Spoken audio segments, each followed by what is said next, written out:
Welcome, welcome, welcome to the inaugural episode of the revamped and renovated Technical Timeout.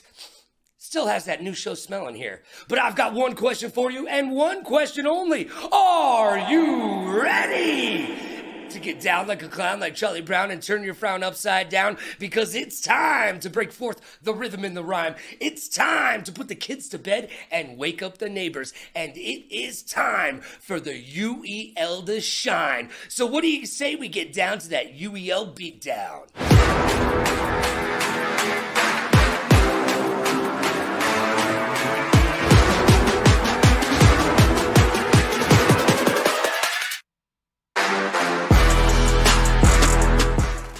I'm Logan Summit, and you're not. I'm formerly of ESPN, now dropping gravitas and knowledge bombs all over your earballs and eye drums like Missile Command made the wheel. So buckle up, because you've never been on a ride like this before, with a host who can rap and control the maestro and at the same time kick it all prime. But I digress. Look, I'm going to keep it humble like Kendrick, but I'm going to try my best like Drake. Let's get locked in. It's time for the week that was.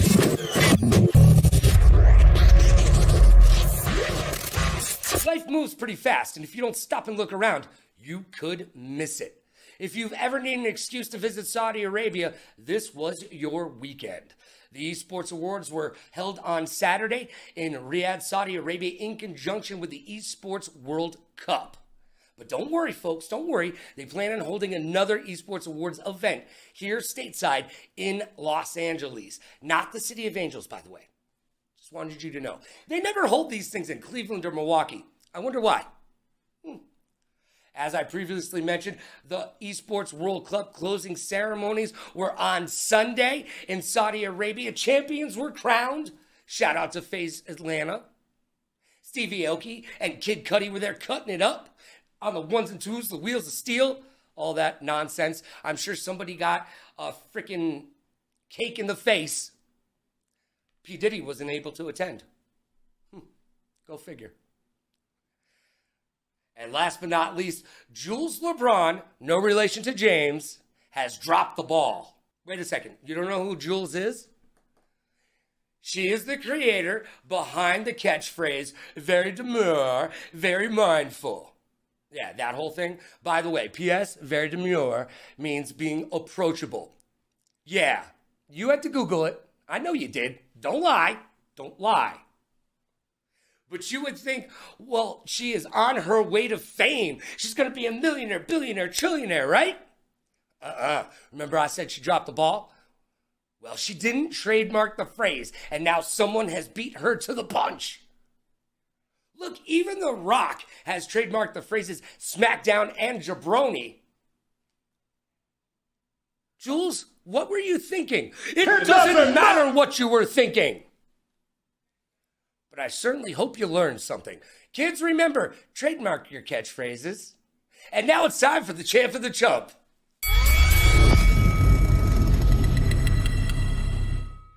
It's time for the best and worst from the week that was. The champ and the chump. Let's get to some highlights, shall we? Oh, yeah. The champ and the chump is brought to you by G Fuel. Go to gfuel.com and use code Logan to save up to 50%. Don't drink water. Fish go to the bathroom in there. Drink G Fuel. All right, let's get to it. Well, there's no clips from this week because the season 9 starts tomorrow. So your champ is, of course, the back-to-back champions of the league, the Reapers. They start to go up, but he's moving up. He sees his opportunity. He's not taking shots. He's reaching their build. There's another one of the... One down on each side! The Reapers win! And as your Reapers are the champions, then that must make the old moon, new moon, a.k.a. the new look Cyclones, be the chumps. Richie said, this is my game. I took yours and I'm taking mine. There he is. Oh! Young go. That's right, Ricky Rock'em Sock'em, a.k.a. Pebbles. Oh, Ricky, you're so fine. You're so fine. You blow my mind. Hey, Ricky, well, what? Hey, Ricky, well, what? Getting it done for the Reapers, bringing it home. And the Reapers, will they be able to four-peat? I don't know. But I'll tell you right now, I'm taking out a trademark on the word four-peat. And that's the champ and the chump. The best and worst from the week that was. Now let's get to issues. Maybe we should talk about this in private. It's time for issues. Brought to you by Newer. Visit newer.com and use code Logan to save 20% off of all your creator needs and wants. Oh yeah, man. It's pro gear at amateur pricing. I'm using it in this very studio right now. So do yourself a favor. If you're a content creator, get over to newer.com and use code Logan. All right, issues is where we will discuss news, rumors, trades, and maybe even do a little bit of that trash talking. Today, there's not too much to talk about because season number 9 will start tomorrow. The race for $1 million begins mañana. But some things have happened, so let's dive in, shall we? The UEL has gone international. Oh yeah, baby. They've moved into their new digs and have a brand new arena in Virginia. Oh yeah, it's getting powered up this week. But they also announced brand new hubs in cities like Detroit, LA, Dallas, Raleigh, and then even dropped the big bomb that we've now opened up a hub in Nigeria, Africa. That's right, we are truly international. Can't stop, won't stop. The UEL is growing like a weed in concrete. You'll love to see it. Well, there's only one trade we want to talk about from the offseason. It's the only trade that anyone in the UEL is talking about. The new look, new moon, aka the Cyclones, and the very brand spanking new Blaze. All right, so here's the deal. Have you seen this trade? It's a little crazy. It's a head scratcher. Let's just put it this way. The Cyclones needed players, okay, after they released their entire roster. But they got panicked at the disco and made a ruh-roh mistake. Because from where I'm standing, this was a rash decision from everyone except the Blaze. The Cyclones received silver, but gave up everything but the kitchen sink. Look, silver's an ace at fighting games, but has proven to be a liability everywhere else on the wheel. So to get silver, 50 Cal gave Hollywood their first pick, season 11, their second pick, season 10, and even a fourth pick, season 11 as well. So, they're good with fighters this season, sure. All right, I get that. But there's no foresight in this transaction. We have no idea where we will be in season 10, let alone season 11. That's a long ways away. We could be playing UEL on the moon. Gonna need some fresh Yeezys for that.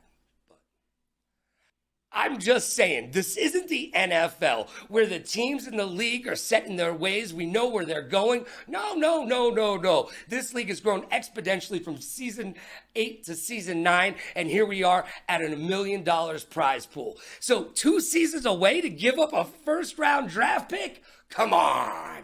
I will be there at season 11 at the draft.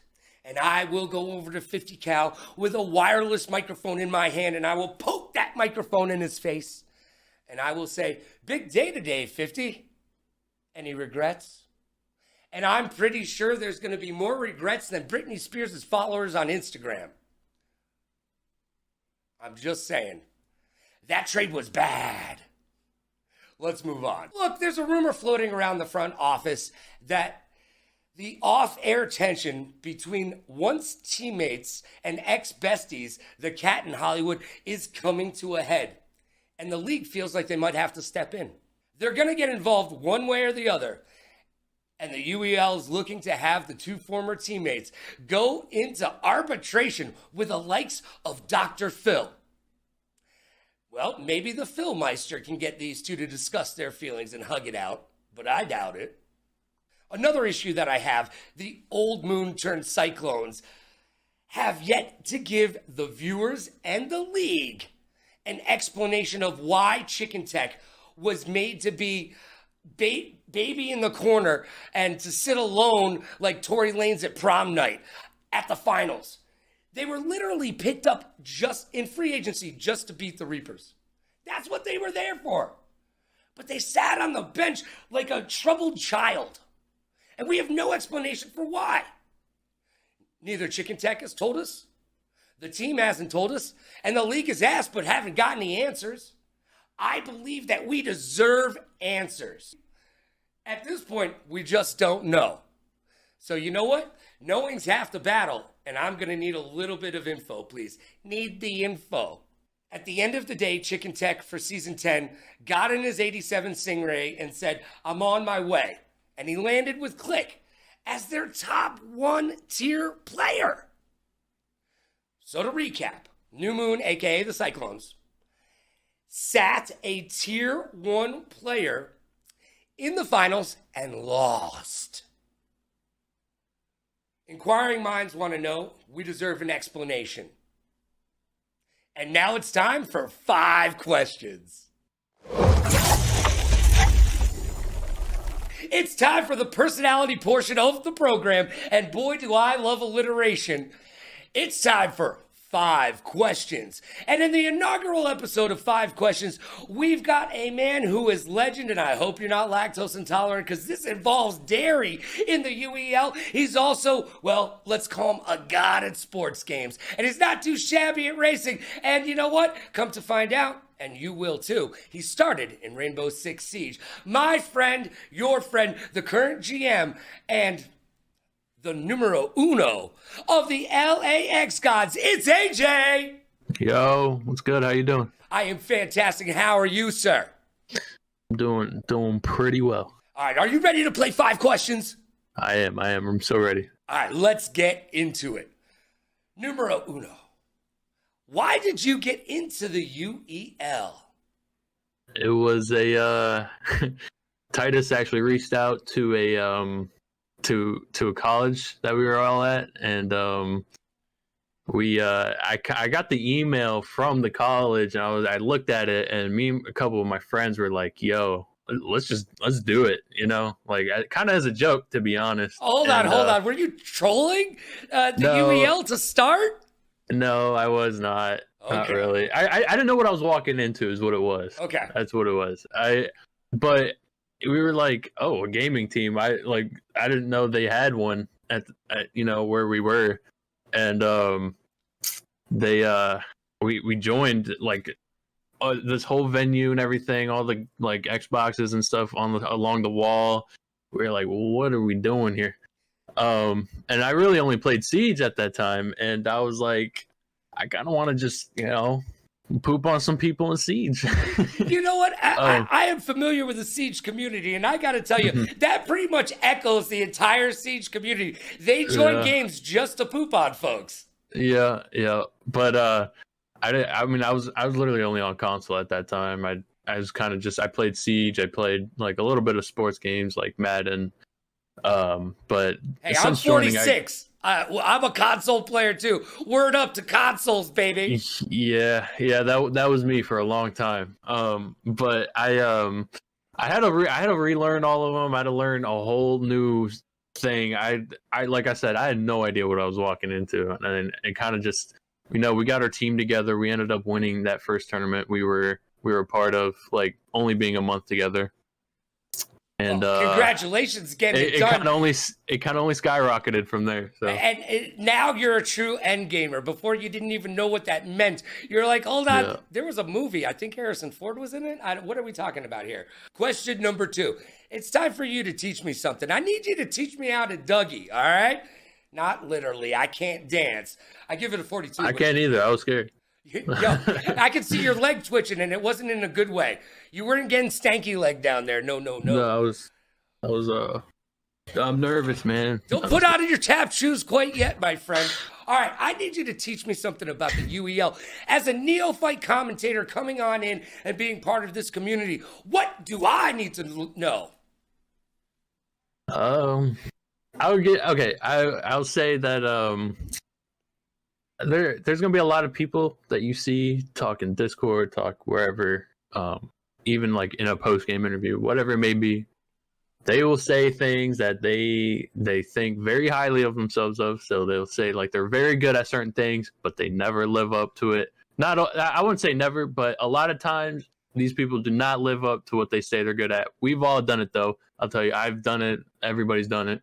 They say they're amazing at something. They end up not being something. You watch, you'll watch like a stream, you'll commentate, whatever. And all that steam kind of just dies out that they blew up for themselves. It fizzles out. So you're telling me that there's a little bit of false advertising here in the gaming universe in the UEL. Yeah. It's they, like I said, it's a lot of times that happens with new people that come in, like they'll say like, oh, I'm, this and that.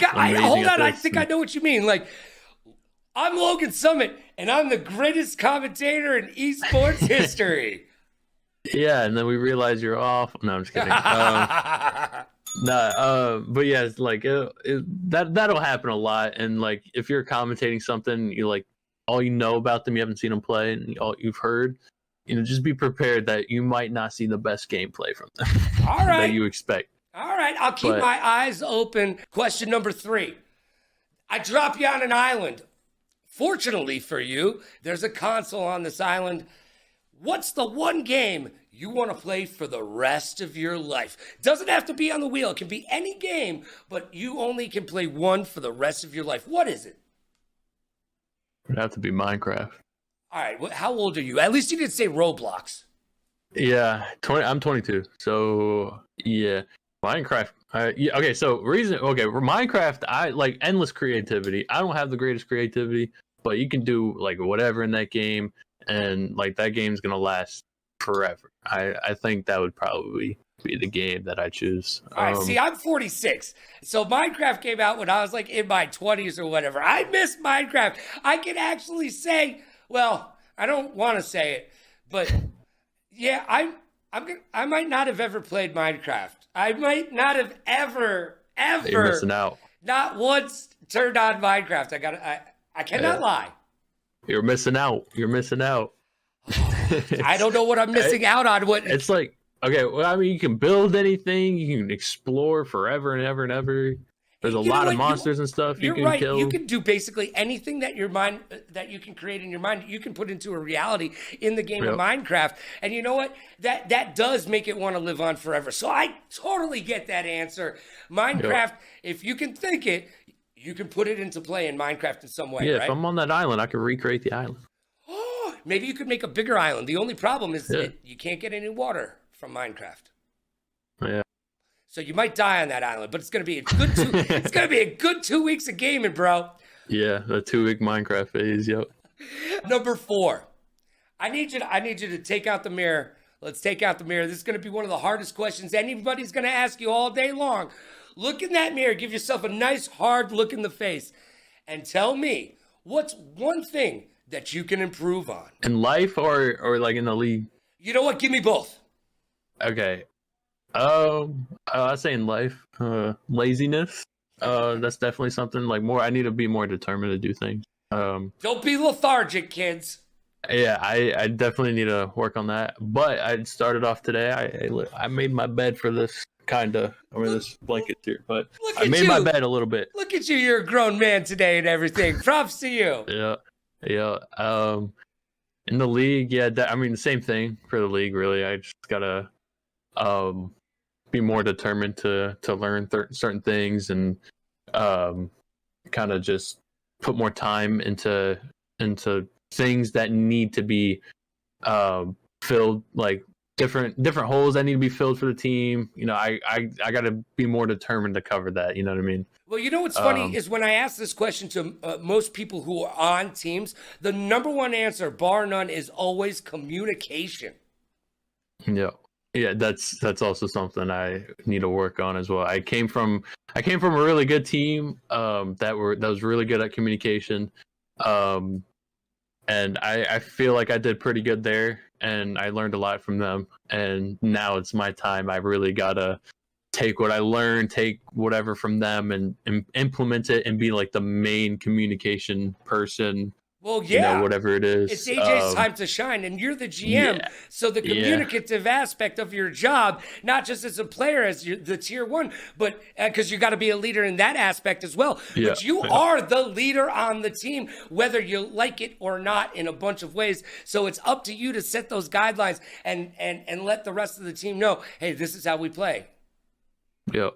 It's definitely going to be a learning curve. It's going to be some obstacles to go through, but it's going to be fun. It's all part of the process. It is part of the process of going from a gamer to a pro, and from a pro to an end gamer, because there is a difference between a pro gamer and an end gamer. And if you know, now you know. All right. Yeah. Question number 5. This is where we get serious. This is going to get serious, man. I need you to serious face. Drake or Kendrick? Listen. I see that. Some vinyl right here? I see some vinyl over there. Is that Kendrick Lamar? That is Kendrick Lamar. All right, so you're going to pick Kendrick? I go Drake, though. Oh, what? Hold on. You flipped it up and around. You came to get down, so get out your seat and jump around. Listen, no. You're like crisscross over there. I like them both, to be honest. Okay. But like a personal choice, I definitely have to go with Drake, due to his versatility. Probably. Listen, the whole beef thing, I don't care about. I really do not care about the beef. I really don't.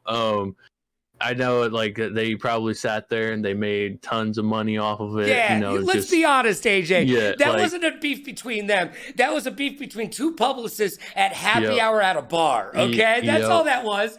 Yep. It got them a lot of money, so I don't think they care about the beef either. But like personal preference, I definitely have to go with Drake.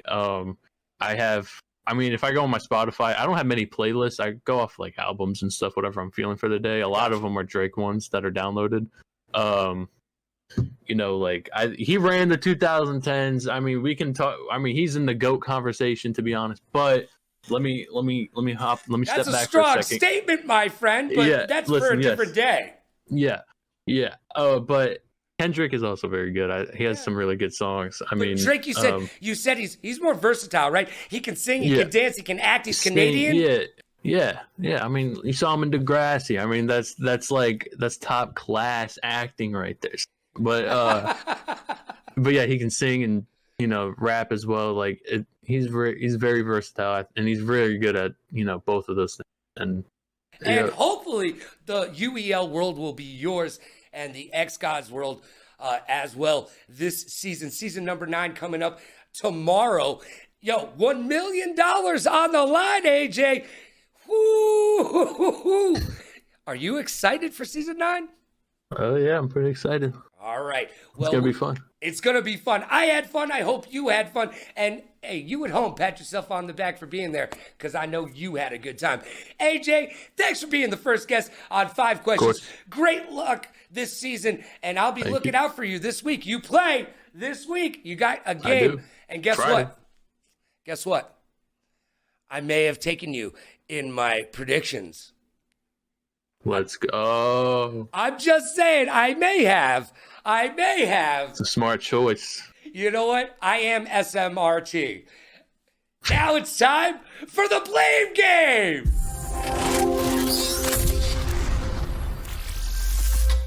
Welcome to the blame game. That's right, you asked for it, and ask and you shall receive. It's an oldie but a goodie. We're bringing it back to Cali, because I left my wallet in El Segundo.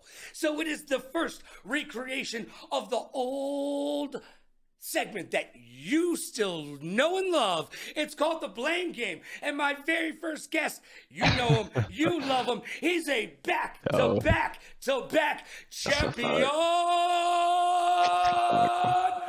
the league. And your season 8 MVP.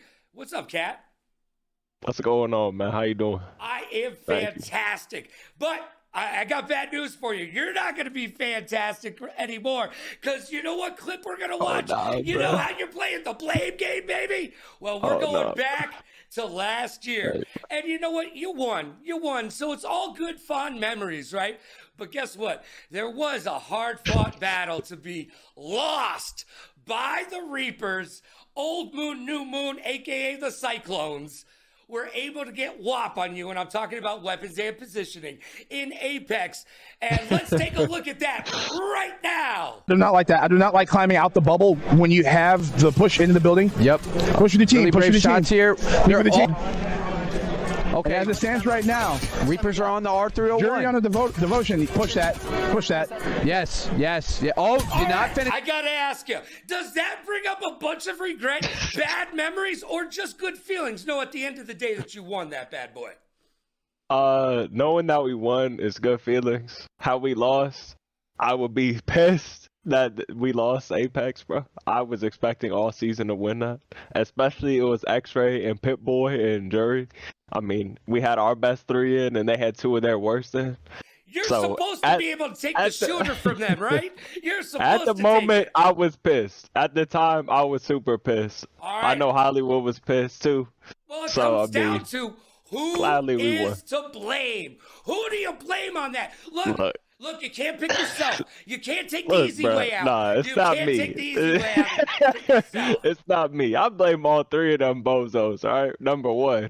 Because Ricky is sitting there saying the whole season he's the best on our team at Apex. Rez is saying he's the best on our team. Hollywood saying he's the best on our team at Apex. And in the league, matter of fact, he said he's the best at it. So I blame all 3 of them.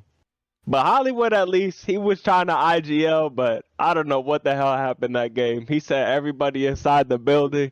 Next thing you know, we lost the game, bro. Oh, So man. I got him. So you're blaming all 3 of them, but you're Oh, saying, you know what, at the end of the day, ex-teammate, ex-friend, Hey, man. now GM of the Blaze. Hey, man. Yo, Nah. it's Hollywood. In It's big all 3 lights. of them, man. All right, It's all 3 of them, All but 3 of them are to blame. Well, Hollywood be screaming at me, so I gotta scream at him, man. So all right, well, good luck this season. Let's see if you can get to win number 4. Thank you for joining me. Oh, yeah. It We're is coming for the it, bro. number 1, your tier We're coming 1 for it, player baby. from the Reapers, baby. It's the Cat. sir. And now it's time for my hot take. It's time for Hot Take. Hot Take is brought to you by Newhouse. Visit newhouse.com and use code LoganRadioRocks to save money on all of your home and office furniture needs. All right, each week here on Technical Timeout, I'm going to give you my hot take. As if it wasn't enough, you've been listening to my opinion all show long. Well, let's get into it. And just to prove to you that this is just a stream of consciousness, I'm not reading this. I'm going to put on my shades. This week on Hot Take, we're going to talk about international esports, and more specifically, Saudi Arabia. Yeah, look, we're not going to have a political discussion. That is for another show at another time and another host. But let's talk about it, okay? Saudi Arabia recently bought their own CDL team. Used to be the Paris Legion, then became the Vegas Legion, and now they are the Vegas Falcons. What did they do to that team? They gutted it, yeah. They got rid of it and they put all Saudi national players on it. And they brought them over to the World Esports Cup to debut the team. Well, fortunately for the rest of the world, the team is terrible. I mean, worse than Charles Barkley's golf swing terrible, okay? Did not do well. But that being said, Saudi Arabia has enough money to throw at that team to get some people to teach them how to play the game. And watch out. Wait until they actually learn how to play it. Well, at the end of this season of the CDL, it is a big rumor that the CDL will cease to exist. No more CDL. Well, do we know of a place that is getting into video games with tons of disposable income that could own the CDL at the end of the year? Yup, that's right. You guessed it. Saudi Arabia. Oh yeah, boys, girls, theys, and thems. Guess what? Saudi Arabia will own the CDL by the end of next year. I'm calling it, and you can take that to the bank. And that is your hot take. Enjoy. Just like that. Wham bam, thank you, man. It's over so quick. Kind of like on prom night. That is Technical Timeout for you. I hope you enjoyed the new show. Can't wait to see you next Wednesday at 6 p.m. Pacific. That's 9 p.m. Eastern. And get excited. Wait for it. Tomorrow it all goes down. The UEL Ultimate Endgamers League Season 9 begins. We're playing for $1 million. Who will be victorious and who will be using their tears to salt their fiery Cheetos while they ask their mamas, where did it all go wrong? Well, we'll find out starting tomorrow. I'll be with you all season long with Technical Timeout on Wednesdays, and then with you with the broadcast Thursday, Friday, Saturday, Sunday. Oh, you're excited. I'm excited. Like Bob Costa said, feel these nipples. It's gonna get turned up to 11. Yo, be good to yourself and be kind to others. Pay it forward, play it forward. Rock like a party star, party like a rock star. Smile strong, laugh loud. Last but not least, please like, follow, and subscribe so you'll know what I will be up to. I'd like to thank Titus, I'd like to thank Click, and I'd like to thank Polo. Couldn't be done without you. And yeah, you know what? You at home, pat yourself on the back. You did good work today. We'll see you tomorrow for the beginning of Season 9. This was Technical Timeout with yours truly, Logan Summit.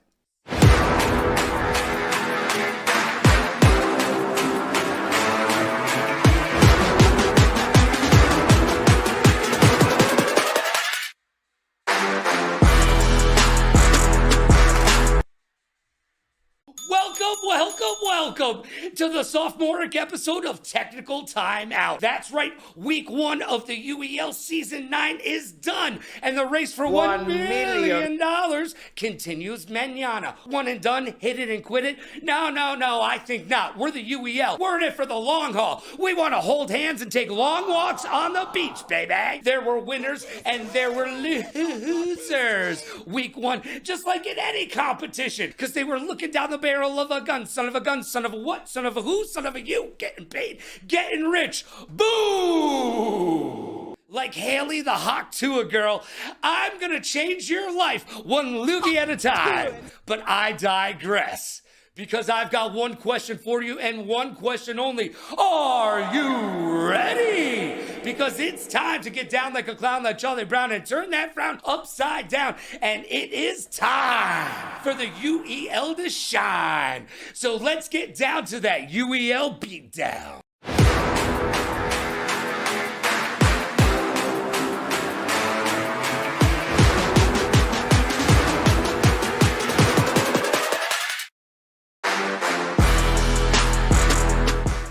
Summit, and contrary to popular belief, I am not the one who brought the potato salad with the raisins in it to the barbecue. I did not do that, I swear. Let's get locked in.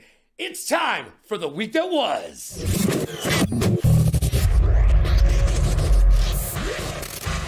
And now it's time for the week that was. Life moves pretty fast. If you don't stop and look around, you could miss it. The ESL has banned SnapTap from Pro Tour events. Both Razer and Wooding have released keyboards with a SnapTap feature. Sounds dirty, doesn't it? Yeah, a little bit. SnapTap essentially grants the user cheat-like abilities when counter-strafing in FPS games like CSGO and Valorant. So, UEL players, get out there and grab your SnapTap keyboard before the Kenny powers that be here at the UEL ban it. Hey, close that Amazon app. You cheater. I was just joking. Caught you. As we mentioned in the last episode, the Esports World Cup threw down recently, but so did the Valorant World Championships. Don't you want to know who took the esports cake and was crowned the prom queen by the viewers? I thought you would. Let's break down some numbers. While the EWC toted 19 games played, only 4 of those games had a peak viewership over 500,000, while 14 of those games only maxed out at 100K. Boo-hoo-hoo. While the New Kids on the Block, no relation, had a peak viewership of over 1.4 million viewers. And that's the Valorant Championships for you. Ooh, getting it done. Somebody was bigger. And finally, Boeing, the airline you're most likely to send your in-laws on over Thanksgiving, was in the news once again. Yep, as if it wasn't bad enough, you paid tons of money to get stuck in space for an extra month longer than expected. This Airbnb from hell has a strange banging sound coming from the Starliner. Nothing like loud, scary noises coming from your floating space coffin while you're waiting for your pee to recycle into water so you can make your spots of afternoon tea. And now it's time for the championship. And now it's time for the best and the worst from the week that was. The Champ and the Chump. That's right, give me some of those highlights. The Champ and the Chump is brought to you by G Fuel. Don't drink water. Fish basically use it as their public bathroom. Drink G Fuel. Go to gfuel.com right now and use code Logan. Save yourself tons and tons of cash. The champ this week is none other than Nexus from the X Gods, beating out the fighting game GOAT Chris G, and then going on to finish off Kenna to secure the first win of the first game of their very first match of Season 9. That set a tone that said something like, "You can't come in here until you do the truffle shuffle, Shoguns." I heard it off. Oh, he just said it's done. He's swinging. He's looking for it. Oh, parried again. He's going to say, another He's parry. out of stamina. He's out of stamina. He's going to do it. He's going to do it. Oh, the Shogun has fallen. And that just proves to you, on any given day, you could die by the blade. And now it's time for the Chump. Sad face. The Chump goes to the Ghost. Boo. That's right. The Ghosts allowed rookie sensation from the Reapers, Midnight, to sweep them in a Street Fighter 6 bonanza. That was just sweet. A Midnight with a rookie sweep! With a rookie sweep! With a rookie sweep! The Ghosts were ghastly in their first outing, allowing the rookie to take them for a walk and then hand them a broom and tell them, "Clean up after yourself, why don't you?" However, that made up for Midnight shutting his game off in the middle of a match during Need for Speed. That was very chumpy, young man. And that was the Champ and the Chump. Now it's time to discuss our feelings. We've got issues. Maybe we should talk about this in private.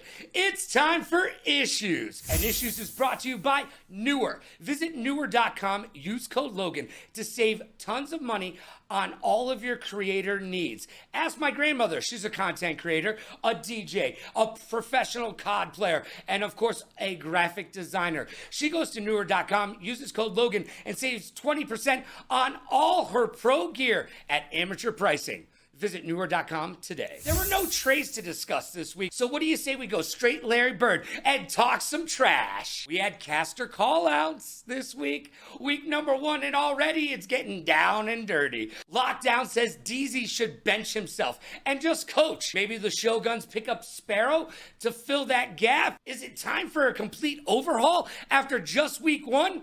Lockdown thinks so. What do you think? The third Hat Crew called out Billy the Goat regarding the new StarCraft 2 setup and gameplay. The very next day, Billy said, "I came to win, battle me, that's a sin," and showed exactly why he is the GOAT and the UEL's top StarCrafter. I have a major issue with clock management, timeouts, and setups. For the love of God, the Ghost, Shoguns, X-Gods, and Cyclones all had issues with the administrative side of gaming, most notably the Cyclones, who were wishing that they were sponsored by DeLorean so they could go back in time. Look, it was so bad that Bill Belichick had a stroke. That's how bad your time management is. You should send him a get well card. It is time to practice the setups, kids, and coaches, do better. Please, let's move on. Havoc went 9-0 and is the only undefeated UEL player. But flip that script, and the Shoguns' Kara Kazik went 0-9. Oh, The UEL has more ups and downs than Oprah's waistline, and it's just week 1. I have a question that begs an answer. Are the Reapers taking a cue from their fearless leader, the Cat? As it's well known around the league, the Cat and Hollywood are having issues. But in the Cat's absence, Ricky Rock'em Sock'em Robot took to the mic to do a little trash talking with Hollywood right in the room. Yeah, run it back. You're gonna like that. 0 F's given by Ricky. But what does that say between the relationship of the Reapers and the Blade? They could have been sister teams, but there are no sister teams in the UEL. There is only one winner for $1 million. No friends, just frenemies and enemies. The Reapers are looking to take that 4-peat though, and they looked darn good without the Cat, without Hollywood, and they handed out a Beetlejuice beat down to the Ghost. Cutters, Cordy, Ricky, Midnight, all showed up and showed out. I don't know, but I'll tell you this. I am about to trademark the word 4-peat. Mark my words. Or buy my words. I don't know how trademarking works. And lastly, I have a question. Did the Cyclones play bad or did the bots not play well? Good question, right? I think it's a little bit of both. But I am darn sure Billy will put his thinking cap on and come up with some strats, whereas the Cyclones need to do a deep dive before they can come up for air. It's going to be a little hard-fought battle for you if you keep your clock management and wasting timeouts and losing games by forfeiting. You can do better. Cyclones do better. Now it's time to see if I go 4-0. Let's get out the Magic 8 Ball. It's time for predictions. And now it's time to get on our Magic 8 Ball and make some predictions. First off this week, Thursday night, we've got the LAX Gods. They're 1-0, going against the brand spanking new. Take your shoes off before you enter, because don't you want to get dirt on the carpet? Blaze. Oh, the LAX Gods looked very good the other day. AJ showing up, Havoc was there, and even the young gun, Sin, contributed to the party. Whereas even though the Blaze have one of the top 2 players in the entire league, Hollywood behind the wheel, they've got their work cut out for them. They're not proven. I want to see if they've got the chemistry to make it work. Until then, I'm taking the X-Gods, and so should you. Next up, we've got the back-to-back-to-back champions of the league, and they're 1-0 in Season 9, going up against the 0-0 Wolves.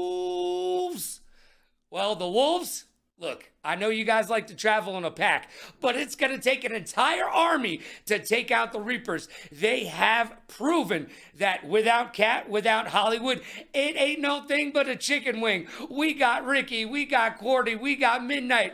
We're good.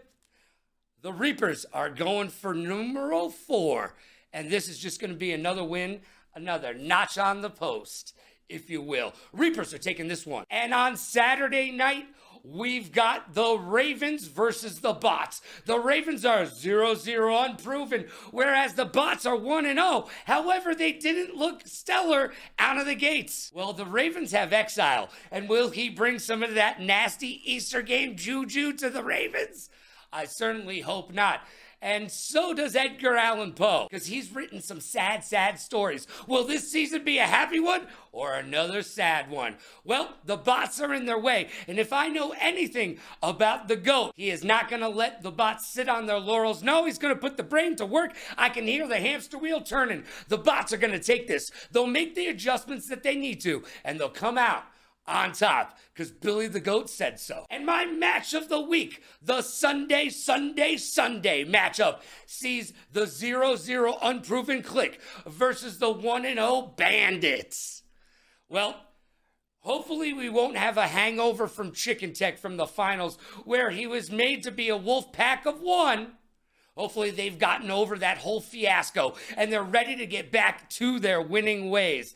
Now the Bandits, they won. They're 1-0. But they played the Paladins. And the Paladins, they were in a different place on a different playground playing a different game the other day. So the Bandits, I don't know.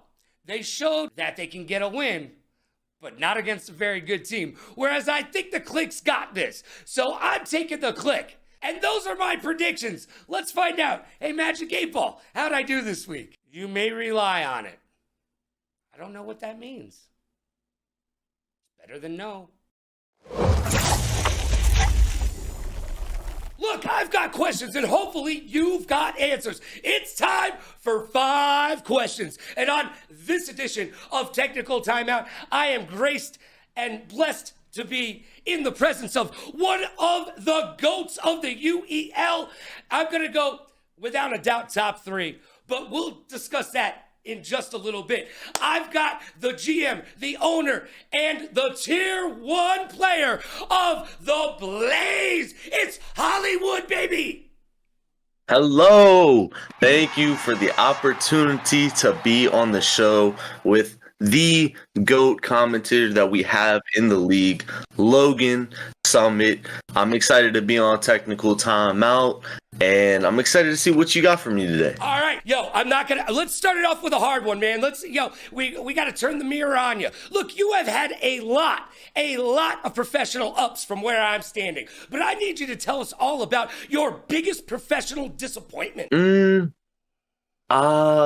Is this regarding UEL or UEL? Okay, yeah. I'd probably say, we were never perfect. We were never a perfect team like Karma was in the past seasons, or Eclipse, or New Moon. All 3 of those were the same team. So we were never as perfect as them, so we would lose a game or 2 in the regular season, which was pretty disappointing, but we'd always come back and win in the finals. All right, but so I would say you want to be the Dolphins, baby. You want to go undefeated season, right? 100%. Yeah, like I was very disappointed my first game ever coming into season 5, and we actually versed Karma, aka Eclipse, aka New Moon, my first game. And coming into that game, I knew that we were better than them, but I knew that we couldn't prove it yet until we had more practice as a team. So I was very disappointed when we lost. Well, the great John Wooden said, perfect practice makes perfect. So hopefully the Blaze can be that perfect season for you. Let's move on. Question number 2. All right, I met her just the other day. Her real name's Haley, and I feel like you follow her on social media. Do you follow the Hawk Tour girl? I don't know if I follow her, but I see a lot of posts of her. I might follow her on TikTok, but I'm not sure about Instagram and stuff. All right. Well, she's just trying to make the world a better place, one loogie at a time. Very, very, very nice girl from a very small town in Tennessee. She's getting her 15 minutes, and she's trying to do the best with it. All right. Number 3. This one's going to hit you hard where it counts, okay? Can you really win the UEL championship this season in the inaugural season with the Blaze? Can you do it? I think as long as we put in the work that we have been putting in, as long as we consistently get better every week, I think we can. I think I have some of the best rookies in the whole draft, and we have the perfect organization of team where we have a fighting game player, a sports game player, and everybody plays the team games. So I think with how our roster is rounded out, I think as long as we continue to get better, I think we can beat them. Anybody. That's right. Napkin for MVP, right? I heard that come out of your mouth on Inside the Wheel. And hey, also said on Inside the Wheel, I'm looking for you to be the MVP, because if you can get the Blaze to the playoffs or beyond, I say you have ran up that hill full steam, baby, and you've done your job as a GM, an owner, a coach, and a tier 1, because it's all in your hands as far as I can see it. You're in control of this ship, and I can't wait to see how Season 9 goes for you. Moving right along. Now we're going to get into an interesting conversation. This is different because it definitely changes from generation to generation. I got to ask, is it LeBron or Michael Jordan? MJ or LeBron, baby? Hey, I'm going LeBron. I like MJ a lot. I think he's the GOAT, but he's the GOAT before the GOAT came in. As soon as when LeBron came in, and the longevity and all the records he has broken, I don't care how long he's been in the league, longer than Jordan. I don't care about the finals records. He is the best NBA player ever. Oh my gosh. All right, LeBron. Look, I'm an MJ guy, but that's because I am old. I am so old. Look, I have to just for men this more than I'd like to admit to. And the last question of 5 questions, the 5th question. Let's get real for a second, brother. Titus gives me a UEL team. And by the way, that team would be called the Summits. That's fire, actually. Yeah, that's I like fire, that. right? And I've got my draft picks, and I can either take the Cat or I can take Hollywood. Who's my GOAT, baby? Who's my GOAT? Hey, you better pick me because I'm going to be there longer than he will be. He said he's here until it starts getting a little difficult, and then he's going to take the backseat and be an owner. I'm here to compete my whole life. Yeah. So if you want a long-lasting player and owner and GM, I'm the guy to do it for you. I love that. You know what? Cat's off in China somewhere while you're there playing and practicing and getting it done. All right, that was 5 questions, but hold on. I've got a 6th question to sneak in here. Yo, the other day when the Reapers were playing Ricky Yosefania blew my mind. Hey, Ricky Rock'em Sock'em, while you were in the room, took to the microphone to say the Reapers didn't need you. Do you have any words for Ricky Rock'em Sock'em and the Reapers this season? I didn't even hear that. So it must have been probably when they took him for that interview. It was. Yeah. I mean, they didn't need me that game, apparently. I mean, I know the Ghosts are bad, but I didn't know they were that bad. But I think when it comes down to crunch time, if my team continues to improve, when they have to verse the Click, when the bots or Ravens make it into the finals, if it's not us, you're going to need somebody to help carry you in half the game, so... Ooh, and you know what? Hollywood has been doing his back exercises. He's been doing lat pull downs, and he's ready to carry the Blaze on to victory. Hollywood, thank you for being here, and I wish you nothing but the best of luck in Season 9 and your race for $1 million. And now it's time for the Blame Game. It's time for the segment you asked for, and asking you shall receive. It's time to play the Blame Game. And this week's guest is your friend and mine. He's from the Shotguns, as Hollywood would have you say, but you know him as the Florida Shoguns, baby. It's Yes, my sir. main man, DZ. What's going on, sir? How you doing, Logan? I am absolutely fantastic, but I wake up like that. Now, are you ready to play the Blame Game? Hey, I'm trying to see who I'm gonna blame today. Let's go. Well, you know the rules, but you don't know what we're going to see. And man, I got to tell you, I might be a neophyte in this league, but there is a meta on certain games, and you got to pick to play, and you got to play within that meta. And I'll tell you, there is a meta on Wreckfest, and Yes. the Shoguns went against it. Let's check out that clip. X guys, are you going the other way? Oh, He's going around. Kaz Kaz is about to be Zick. done already.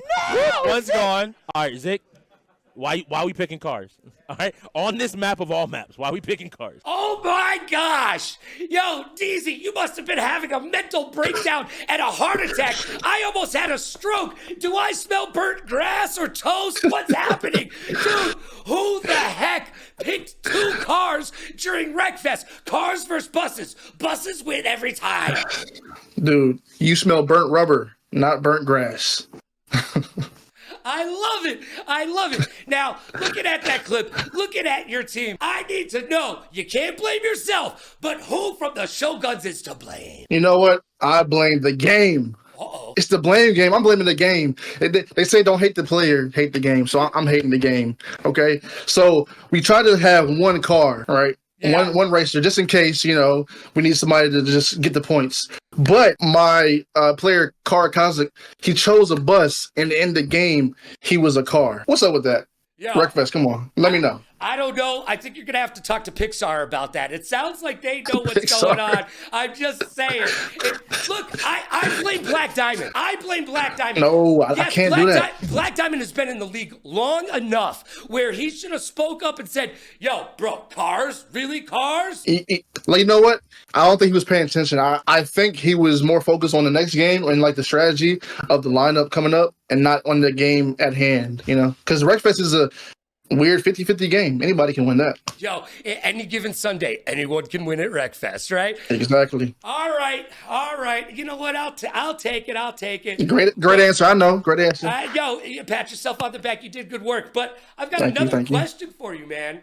Okay. One of the casters called you out. Lockdown said that you need to bench yourself and become a full-time coach. Do you have any response to Lockdown's statement?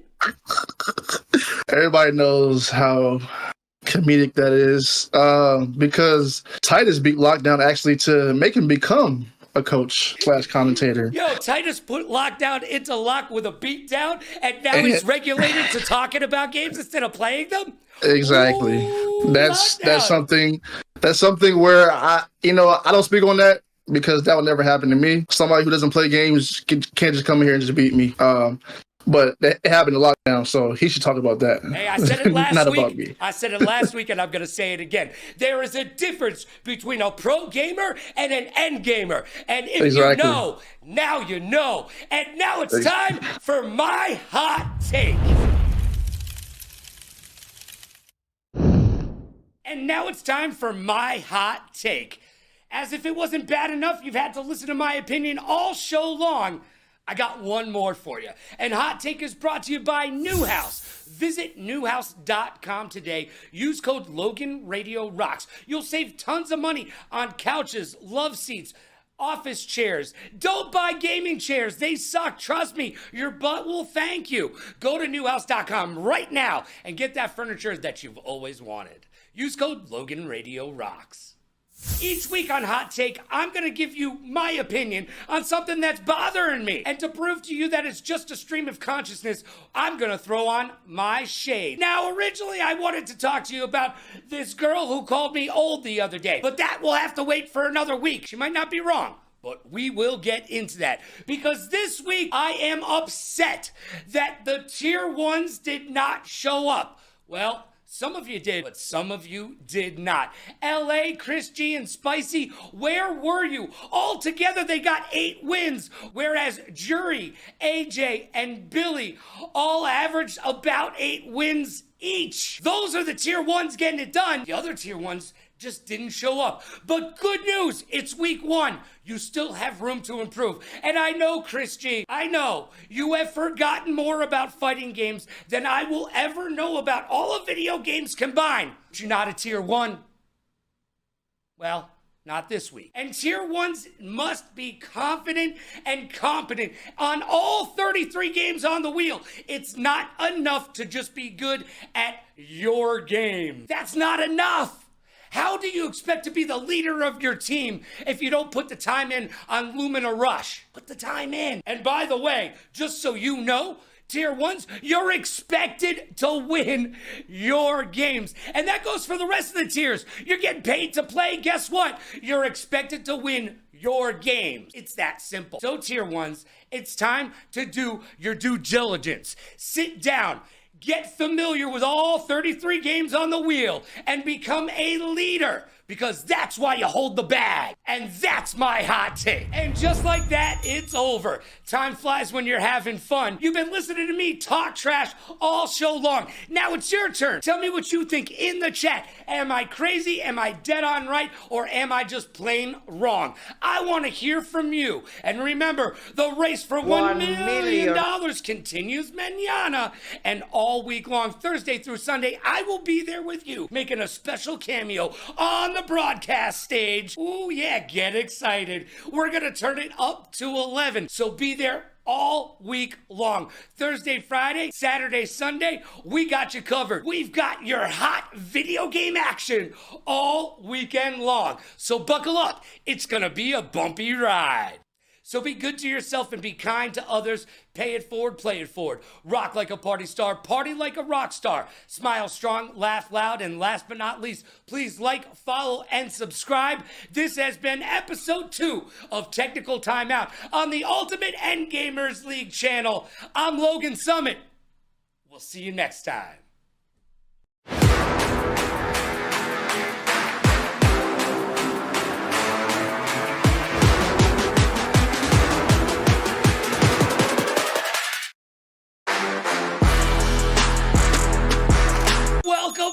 welcome to another fun fact-packed episode of Technical Timeout, right here on the Ultimate Endgamers League. Week 2 of Season 9 is done, and the race for $1 million continues tomorrow. But in Week 2, there were winners, and there were whiners. Because right now in the UEL, we've got more blowouts than an 80s high school dance and Bennifer combined. Halo, call me. But that's okay, because here at the UEL, we like to get down like lottie-dottie. We likes to party. We don't cause trouble. We don't bother nobody. We're just some players who won the game. And when we rock up on the game, we rock the game, right? And like Kendrick Lamar's Super Bowl performance this season, I'm going to give you 30 minutes of hot entertainment and action that would humble even Drake. I bet you they do the Super Bowl performance together. Heck, who knows? Maybe even Diddy will be there. No? He won't? Well, maybe they'll do the halftime performance together, like Taylor and Travis. But I digress. I've got one question and one question only. Are you ready? Because it's time to get down like a cloud like Charlie Brown and turn your frown upside down. And it is time for the UEL to shine. So what do you say we get down to that UEL beatdown?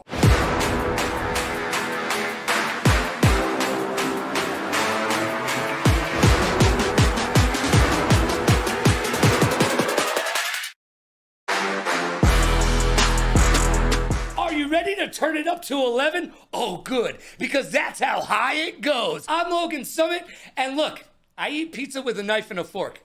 Don't hate me because I'm beautiful. Let's get locked in. It's time for the week that was.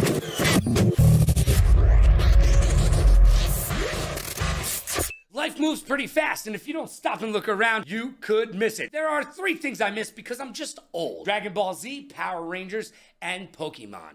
While the latter, Pokemon, is the world's most valuable media franchise, it is also an unspoken esport. Yep, that's right. Did you know you can compete in Scarlet and Violet, Pokemon Unite, and even Pokemon Go? Let's Pokemon Go make some dough! As the Olympics showed us, any video game, even a mobile app, can become an esport. Imagine winning the gold medal in Pokemon. Now imagine having to explain that to your in-laws over Thanksgiving dinner. Nah, I'm good. But guess who's back? Once again. Maybe this time, don't tell a friend. That's right, Dr. Disrespect is back, and he's turned heel. He recently took to social media to give a 0 F's given video with no apologies that would make Kurt Cobain cringe. He tried to give an explanation for something where there is just no explanation. Doc, it's just you and I talking, okay? Just us, okay? Anytime you say out loud, the Twitch Trust and Safety team members stated that my messages to the minor did not constitute sexting and no graphic pictures were sent to receive. Just stop talking. For the love of be quiet before you end up having to go door to door in your neighborhood, and you will not be selling Girl Scout cookies, Doc. But let's move on. And finally, Rachel Gunn, aka Ray Gunn, the Olympic breakdancer who went viral for breaking breakdancing. Yeah, you know who I'm talking about. Recently issued an apology to the breaking community. Hey, Rachel, what about us? We were the ones forced to watch it. She went 18-0 in 3 rounds, never gaining even a point. Performance included moves like the kangaroo hop and her signature move, the Tyrannosaurus Rex, which is part of the Jurassic portion of her program. It's notably distinctive from the whole Jeff Goldblum chaos theory vibe that it gives out. She did announce, however, she will be starring in the sequel Breakin' 2 Electric Boogaloo, Breakin' 3 Down the Boogaloo, because they call a toilet a... forget it. Skibbity toilet. No, I don't know what it means. And no, I'm not gonna Google it. Well, with all the negative attention Ray Gunn has been receiving, she's gonna be stepping back from breaking breakdancing, and she's gonna need to break into a new hobby. Because there will be no breakdancing at the next Olympics in LA. To be fair, MJ did this in Thriller, and y'all went crazy. I swear, if Crocodile Dundee did it, that would be a viral TikTok dance and we'd all be doing it. But instead, we get Ray Gunn, Australian for broken. And now it's time for the champ of the chump. And now it's time for the best and the worst from the week that was. Give me those highlights. It's time for the champ and the chump. The champ and the chump is brought to you by G Fuel. All the phase kids are doing it. You should too. Go to gfuel.com, use code Logan to save yourself tons of cash. And this week's champ is none other than the Click's Tier 7 Jekyll, who showed up and showed out during their 18-8 win versus the Banditos, who could have used some stinking badges against Jekyll as he led their team with his 11-3 record during the match, and this sweet reverse sweep in Valorant. With Jekyll picking up 2 to put his team in a commanding position. It's Jekyll. Jekyll has to swing him. He doesn't know the positioning. It's going to be a teleport in. Is he going to land the shot? He's unable to land a shot. Let's go! Jekyll finally And taps that his head. is Jekyll. I need you to understand. As someone that has played with Jekyll, Jekyll has been in that moment before. And now it's time for the chump. Aww, sad face. This week's chump is Boar. Yes, you, Boar. He got stuck behind a box in Final Stand Ragnarok. And this was more tragic than LeBron James' hairline. Hi, I'm Boar. I'm stuck in a box. I'm in behind a box. I can't get out. I can't help my team. I'm in a box. That's insane. He's actually stuck behind this box. He's not going to be able to contribute to his team anymore if he can't get out of this position. He may have tried to, look at him laughing. He may have tried to jump down from that little ledge that we see up above. Whew, that was tragic. And now, let's talk in private. I've got some issues. And Issues is brought to you by Newer. Are you a content creator? I knew you were. Visit newer.com, use code Logan to save an additional 20% off all your pro gear at amateur pricing. That's right, an additional 20% off. Visit newer.com, use code Logan. You'll thank me in the morning. And let's get down and dirty like Jake Paul and Mike Tyson talking trash before their fight. We've got some call-outs. Dictator Chicken said that they would go Bong Cloud on Saturday Trust. Don't know what that means. However, if going Bong Cloud is 4-6, you can keep the cloud. Lucci said Havoc is mid at Lumina Rush, and Havoc and crew are 1-1 with 1 forfeit so far this season. I think it's a little bit better than mid. Do you agree or disagree? Let me know in the comment. Nexus and Cutters have called the Bubbles the most improved player here in the UEL. And as Shakira will tell you, her hips and numbers don't lie. The Bubbles is currently 4-5 and 5-5 this season in their first 2 games. And that screams mediocrity to me. There's still room for some improvement. And that is an understatement. My fellow caster, Strix, said Hollywood needs to come out of his comfort zone and be a better voice and in-game leader. That's the truth, Ruth, and I think Hollywood would agree with you. Look, Hollywood's got his work cut out for him this season, trying to bring the Blaze to the top of the hill, or the summit, if you will. But we'll be watching. If anybody can do it, Hollywood can. The Punisher got punished by Quarty and the Reapers after calling out Fortnite. Don't call out games you're gonna lose. Hey, AJ, you're right. The Reapers were in special form this week. After Bernays' disappointing F1 loss, they turned to him and said, "Welcome to the Shoguns." Talk about team chemistry. But I'll tell you this, don't complain, do the work, or you may show up in one of Damien's videos, you bum. The Reapers also called out the Wolves GM live on air. Yeah, Villain got some. They told him, "You built a stupid team." Wow. I'm sure Villain can be told telling his team stupid is as stupid does, and we will see what the Wolves will do. But it's not just the Wolves. A majority of the UEL needs to make some moves, because early on this season, the UEL is a league of blowouts, and that's not fun. Both Hollywood and Billy the Goat called for trades this week. Which teams do you think need a major overhaul? Which are safe? Or is it just too early to tell? There have been no trades this week, but there is one rumor. The rumor circulating around the front office is that we finally have an answer to why Chicken Tech was made to be a party of one at the Season 8 finals. Nerves got the better of them. And we do not talk enough about the mental fortitude it takes to be an esports professional, and especially an endgamer. I think as we have now seen traditional sports integrate sports psychologists and into their coaching staff, I think we should start to see that in esports as well. We don't talk about how hard it is to get up day after day and play these games on a professional level. It's not easy. And there's a difference between an endgamer and the rest of esports. Speaking of winning mentalities, the Cat got off of a 30-hour flight with 8 stops, and rumor has it he missed one of the flights. The connecting flight in Kirplakistan just couldn't get enough of that goat's milk. Being a 3-time champ and your current league MVP, did that stop him? No, can't stop, won't stop. He came directly from the airport and showed up fashionably late, looking haggard, tired. Did that stop that kitty cat winning Mamba mentality? No, no, no. He trolled in CTR and went 10-1. He's got that Ric Flair Reaper's drip going.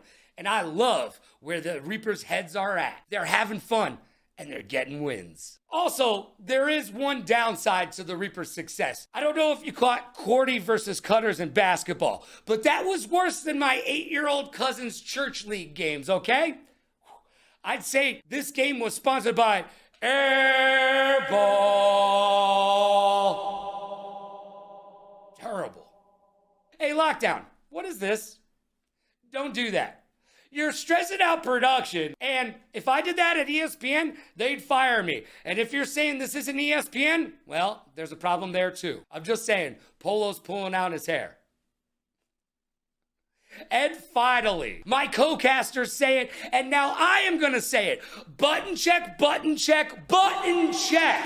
I don't care if you need to or not. It gives you 30 seconds to get locked in. So use a button check every single time. Look, I don't get paid by the hour, and I'm literally asking you to add 30 seconds. It's not for me, it is for you. The Wolves were outfoxed by the Reapers in Checkmate Showdown. And they lost like 2 fighters because neither of them bothered to just say button check. 2 simple words. Button check. 2 vowels. Very simple is all I'm saying. And it gives you 30 seconds to do what you need to do. Sit down. I think we would have learned from the Paladins in week 1. And the Paladins should have learned from New Moon in the finals in season 8. You always call for a button check. I mean, do you like losing? I didn't think so. But you may have the rest of the league fooled. And now it's time for predictions. It's time to break out the old Magic 8 Ball and make some predictions. On Thursday night, we see 2 0-1 teams struggling out of the gates and trying to get their first win. They will be hungry like the wolf. But I think the Ghosts are going to take this. I think the experience of the Ghosts will pan out to a win. And if you're saying, well, the Wolves have New Moon players on it, well, Doomsday, Punisher, and X-Ray all went 1-8 in their first engagement. That's not good enough. So the Ghosts will take this one. And in my Friday night game of the week, we see the 1-0 Click take on the back-to-back defending champions and the 2-0 Reapers. Look, the champions have looked almost flawless. There are no chinks in the armor, whereas the Click still have some things that they need to focus on. Jekyll's playing really good. He went 11-3, whereas Chicken Check went 7-6. So I ask you, as the only champion on the team, is Jekyll their tier 7 bound to be the team's leader? Well, if that's the case, I don't know if the Click have what it takes to beat the Reapers. The Reapers will take this one. And in our Saturday night showdown, the Cyclones versus the Blaze.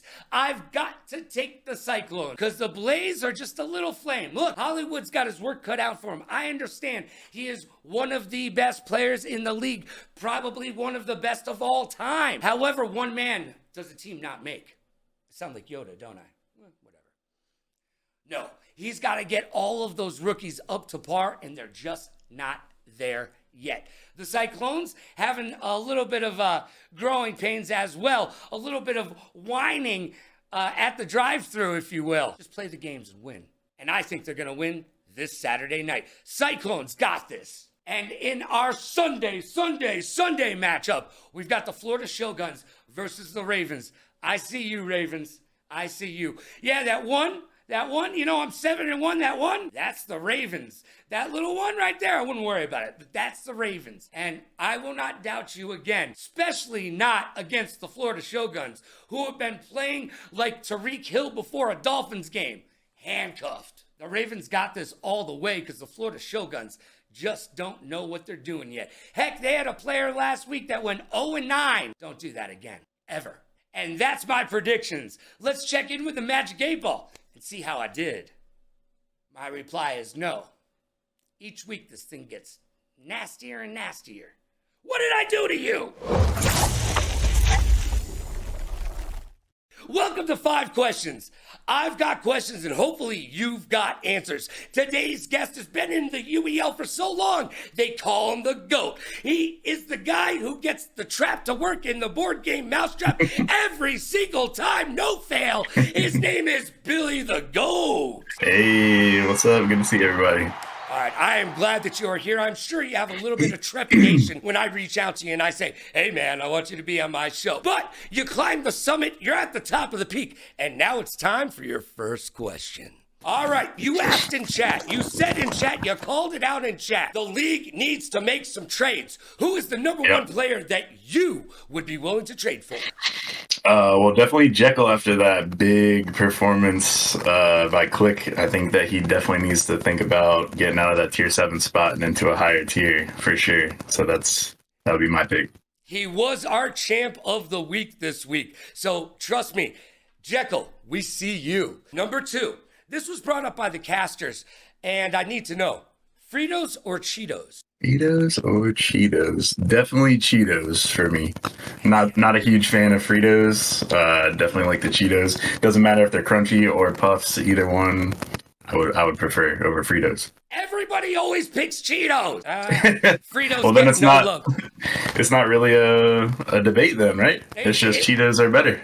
Well, here's the thing: chili cheese Fritos got some things happening. You ever see the movie Friday? Check it out. Question number 3.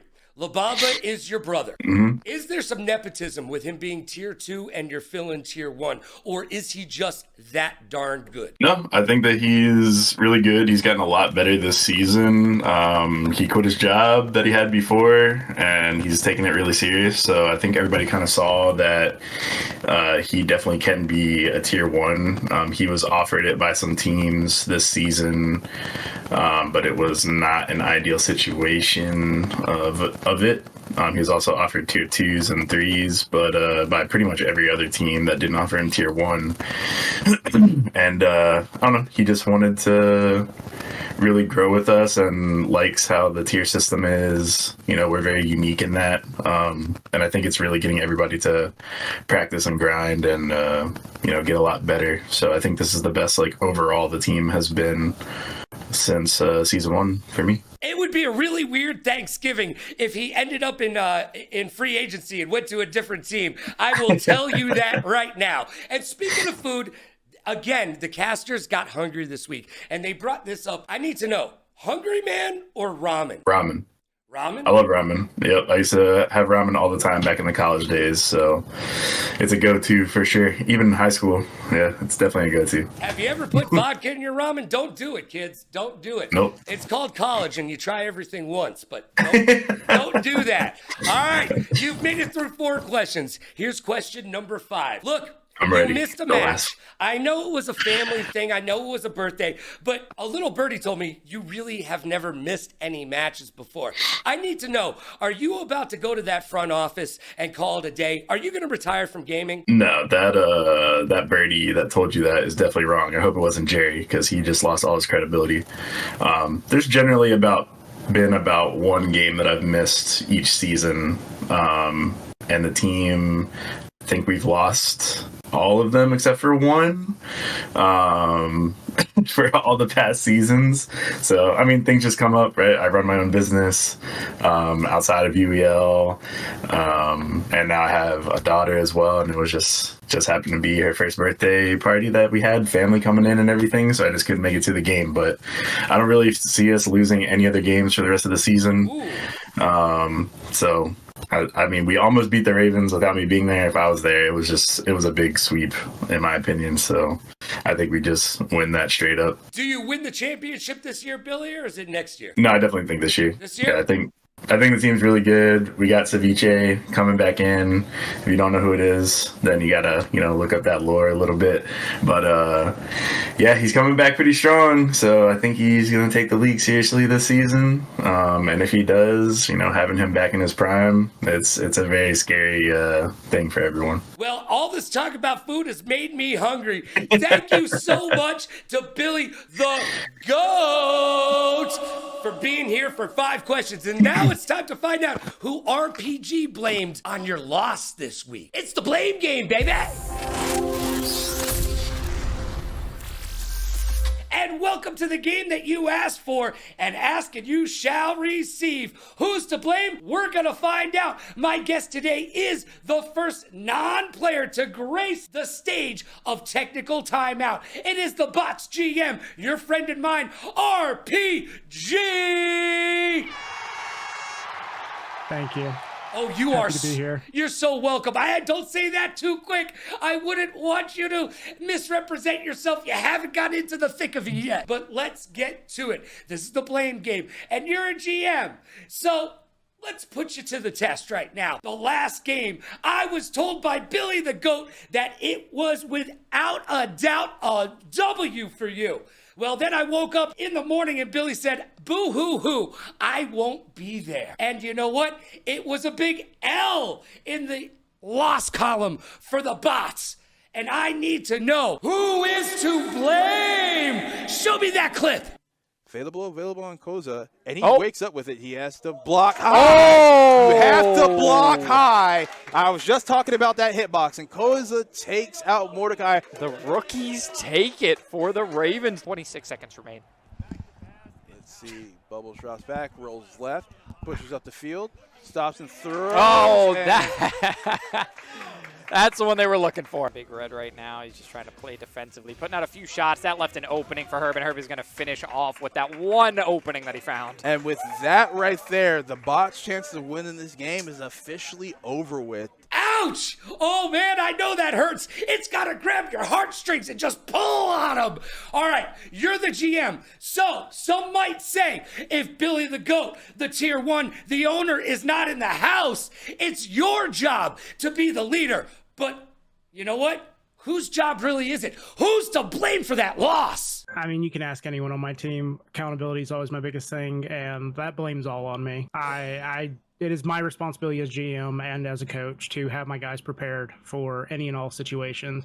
Now, here's the thing. No, time out. I totally agree with you. However, those are not the rules of the blame game. You are not allowed to get off that easy. You cannot blame yourself. I need you to pick Tier 1 through 7 or Tier 1 who was out to, I don't know, wherever he was. You need to blame somebody other than yourself. I'll wait.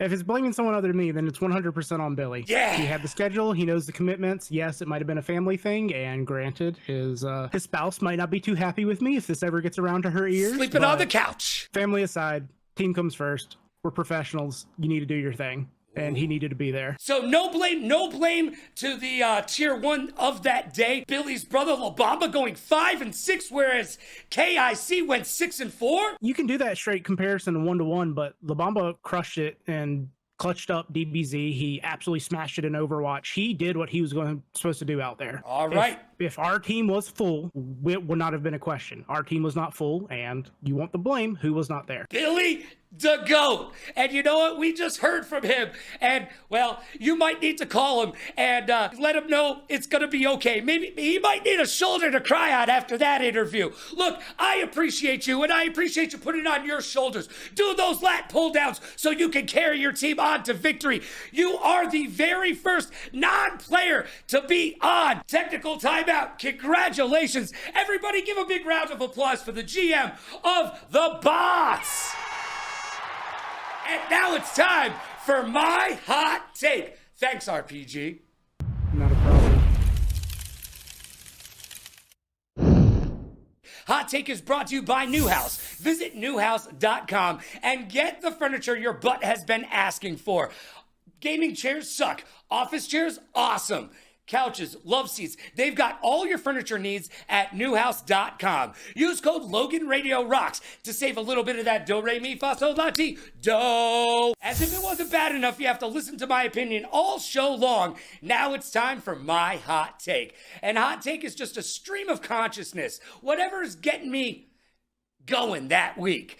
And to prove it to you, I'm going to throw on my shades. Well, this week's hot take isn't about my hot take. It's about the cat's hot take. He recently took to YouTube to call the UEL bums. That's right, he's talking to you. Well, some of you at least. And you know what? The cat dropped the cat. And it was serious for a moment. This was from Damien. Yeah, that's right. He gave you the government name. Well, he said that there's a lot of whiners and complainers out there, and I get it.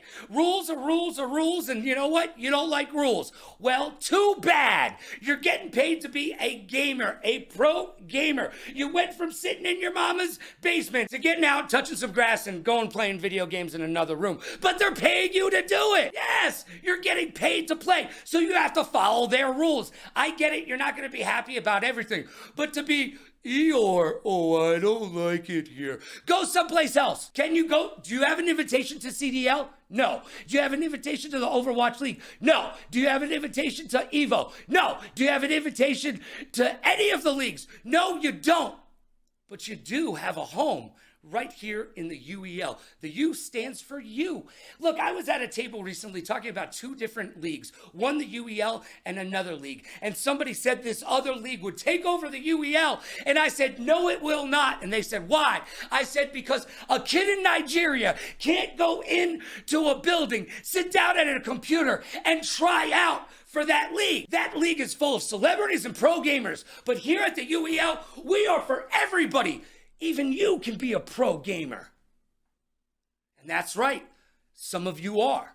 But now, professional, lacking professionalism. If you want to complain, do it on your own time. Don't do it in a public forum, okay? Look, we all have things we don't like. Tough cookies. And stop making excuses. Excuses are like eyeballs. Everybody's got two. And I don't need them. And the league doesn't need to hear them either. All we want is for you to buckle down, get with the wheel, and understand where the UEL is at and become the best gamer you can. Look, I've said it every single week. There is a difference between pro gamers and end gamers. And if you know, now you know. Everything the cat said is dead on. And I give him props for being a leader of the league and being able to share his unfettered opinion with us. That was his hot take. And this one was mine. Sometimes I rhyme slow, sometimes I rhyme quick. And if you can't be good, be quick. Just like that, it's over. All said and done. B1 stealth bomber over the head. You didn't even know we were there. But I thank you for being there right here on another great episode of Technical Timeout on the Ultimate End Gamers League YouTube. And you can check us out each and every single Wednesday right here at 9 p.m. Eastern. That's 6 p.m. Pacific. And don't worry, we're about to get turned up. Oh, it's about to get hype. This Thursday, Friday, Saturday, I will be joining the UEL broadcast. Get excited. Ooh, boy. They've never been on a ride like this before with a host who can rap and control the maestro and at the same time kick it all prime. But I'm going to turn it up to 11 and bring all the hype. So we will see you Thursday, Friday, Saturday, Sunday for all the hot UEL action. I can hardly wait. Be good to yourself and be kind to others. Pay it forward, play it forward. Rock like a party star, party like a rock star. Smile strong, laugh loud, and last but not least, please like, follow, and subscribe. I couldn't do it without you. We'll see you next time.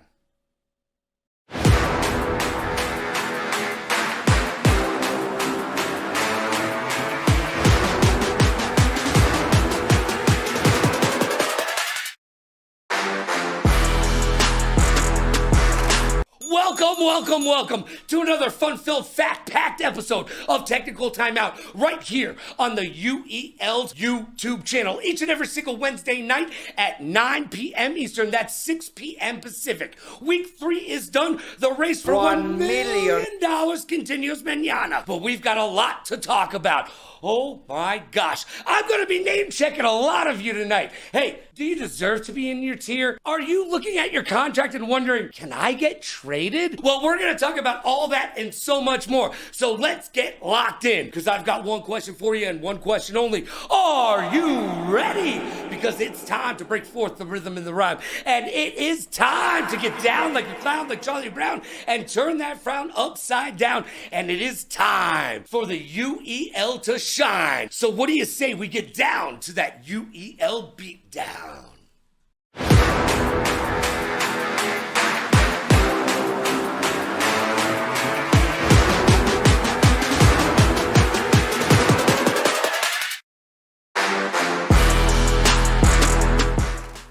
Logan Summit, and my best quality here at the UEL is being tall, dark, handsome, and modest. But somebody has to pull it off, right? Well, I've got some questions, and hopefully you've got answers. Because here at the UEL, you can get with this or you can get with that. I think you get with this, because this is where it's at. So are you ready to get locked in? Oh boy, it's gonna be a barn burner! Let's get to the week that was.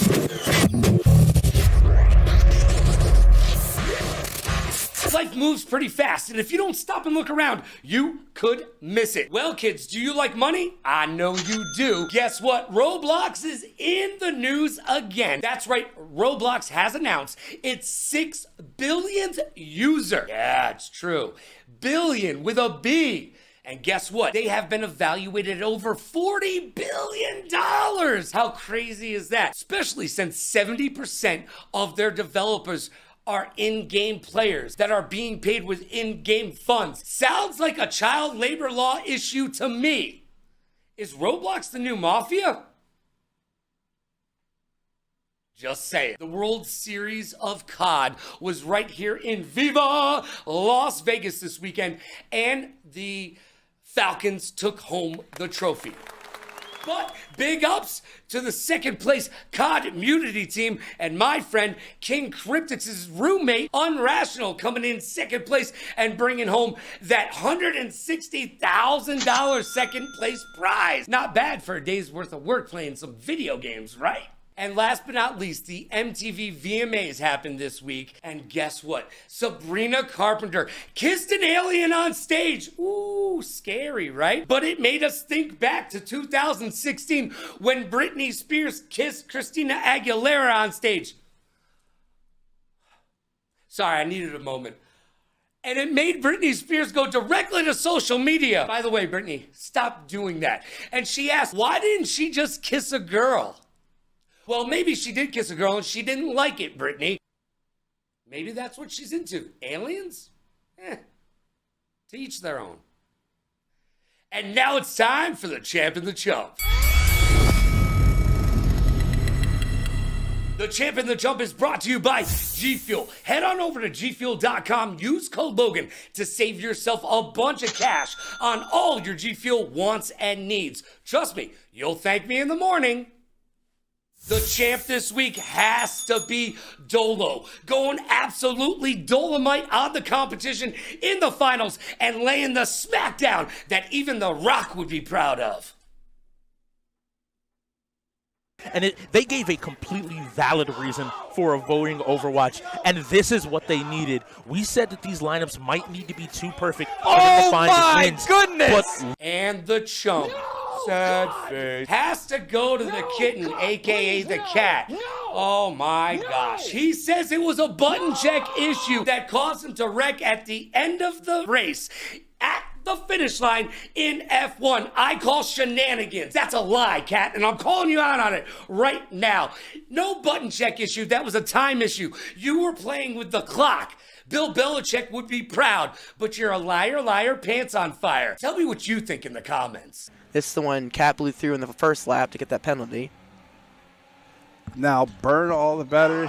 No. Oh my God! Oh. Whoa! And that was the best and the worst from the week that was. The champ and the chump. Now it's time for issues. And now it's time we talk in private because I've got some issues. And Issues is brought to you by Newer. Visit newer.com today and use code Logan to save yourself 20% off of all your creator wants and needs. That's right, newer.com. Use code Logan. Save yourself 20% off of all your pro gear at amateur pricing. Week 4 is upon us, and it's time we ask the tough questions. Is the fact that the league is going back into free agency after Season 9 deterring the teams from making trades within Season 9? Are they just trying to make it work? Well, a lot of the teams are saying that's what they're going to do this season. However, for the majority of the league, it ain't working. And it is time for some of these players to be looking at their contracts and looking for those clauses. And I ain't talking about St. Nick. Look, Shoguns, every single player on your roster should be quaking in their proverbial boots right now because none of you are safe. Yeah, Dolo, you look good during the finals, but none of you have a winning record. The Shoguns need a complete overhaul. I don't know if it's part of the culture that the team has created or if it's just a synergy that you are lacking within the chemistry and makeup of the squad. But something needs to happen, and it needs to happen now. Hollywood came out this week and said he is willing to trade Garto, his number 2. Well, Hollywood is the only one on the Blaze with a winning record, so the rest of you should be worried about your spots on the squad as well. The Blaze are looking better. However, the second half of their last game, they went 4-7, so there is some much needed improvement that they can still make. Now let's go a little bit crazy and talk about Psycho. Psycho is 8-14 on the season, and the last game he went 5-7 with the second worst record on the team, right behind a reserve player. Are you a real tier 2 or not? Inquiring minds want to know. You should be looking at your contract right now because if I'm standing where you're standing, I may be looking at apartments in other cities. The Cyclones will have to make that decision on their own. But speaking of Cyclones trades, the Cyclones keep telling us that they definitely got the better of the Silver trade. But from where I'm standing, Silver may not have been a golden trade. He has progressed outside of some fighting games, but his record is still trash. So has Hollywood proven to be an alchemist and trading in Silver to grab some gold in the future down the road? It certainly looks so. Silver and the Cyclones, the better of that trade? I don't think so. So the question still remains, who is the worst team in the league? Is it the Wolves? Is it the Shoguns? Maybe even the Paladins? But a lot of the teams in the leagues have not cemented their legacy for this season yet. There are moves that can be made, and moves you need to make. Don't start thinking about next season until season 9 is over. Yes, it's always good to have an eye down the road, but season 9 is here and only 20% of it is gone. We've still got 80% of the season to play. There's money to be made, baby. Are a lot of the teams just giving back to their players because this year is a money year? It certainly seems so, and that is a losing mentality. That is not a winner Mamba mentality. Speaking of non-winner mentalities, the Wolves have been rumored to not be practicing Lumina Rush. There's 33 games on the wheel. You are expected to know all of them. And guess what, Wolves? The new update just dropped. So why don't you pick up the sticks, the mouse and key, and get to practicing? Because you're gonna need a lot of practice if you hope to pull this season out of the gutter. And like the great John Wooden once said, perfect practice makes perfect. You gotta sit down and put in the time. Well, it looks like Lockdown took a cue from me, pulled down his magic 8-ball, and made some predictions. He happened to be right. DZ announced this week that he has stepped back from playing and took on a full-time coaching role. Good job, Lockdown. And the Cat, your current MVP and the 3-time defending champion, has come out and said some of the teams that are struggling with the 1 through 7 tiers should maybe knock it down to 5 like they did in the Season 8 finals. Easier said than done, Cat. Not everybody has the Reaper squad behind him. Also, I don't know who's in charge of catering over there in the UEL, but I gotta tell you this. The Ghosts look like they had the itis coming out of the half the other day. So next time, why don't you break out the orange slices, Mom? And each and every single week that the Reapers play, Cutters cuts somebody down. He is the Larry Bird of the league. He gets the gold star in trash talking, and this week was just like every other week. He said Carnage is garbage in Fortnite, and he called him a nerd after him did their part in Lumina Rush. Cutters, keep doing you. And now Flying Kittens, aka Stars, let's have a talk. I need you to settle down. I love your enthusiasm, absolutely adore it, but you need to settle down a little bit and get locked in and focus up. You are not the Cat. Do not stand before the game is over. The Cat does that. It's not necessarily something you want to emulate, okay?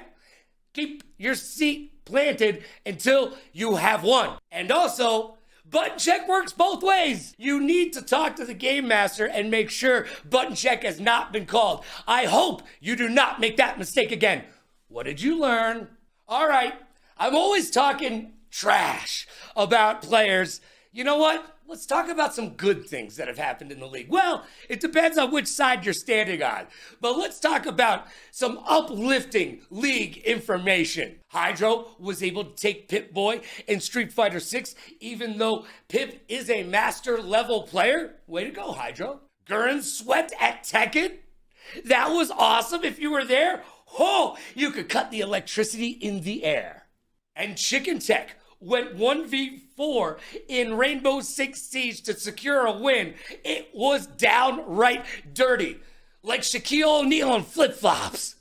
Yo, Chris G looked really good racing in CTR, and he came in first place, and then he told the crowd, hey, that was my first time playing.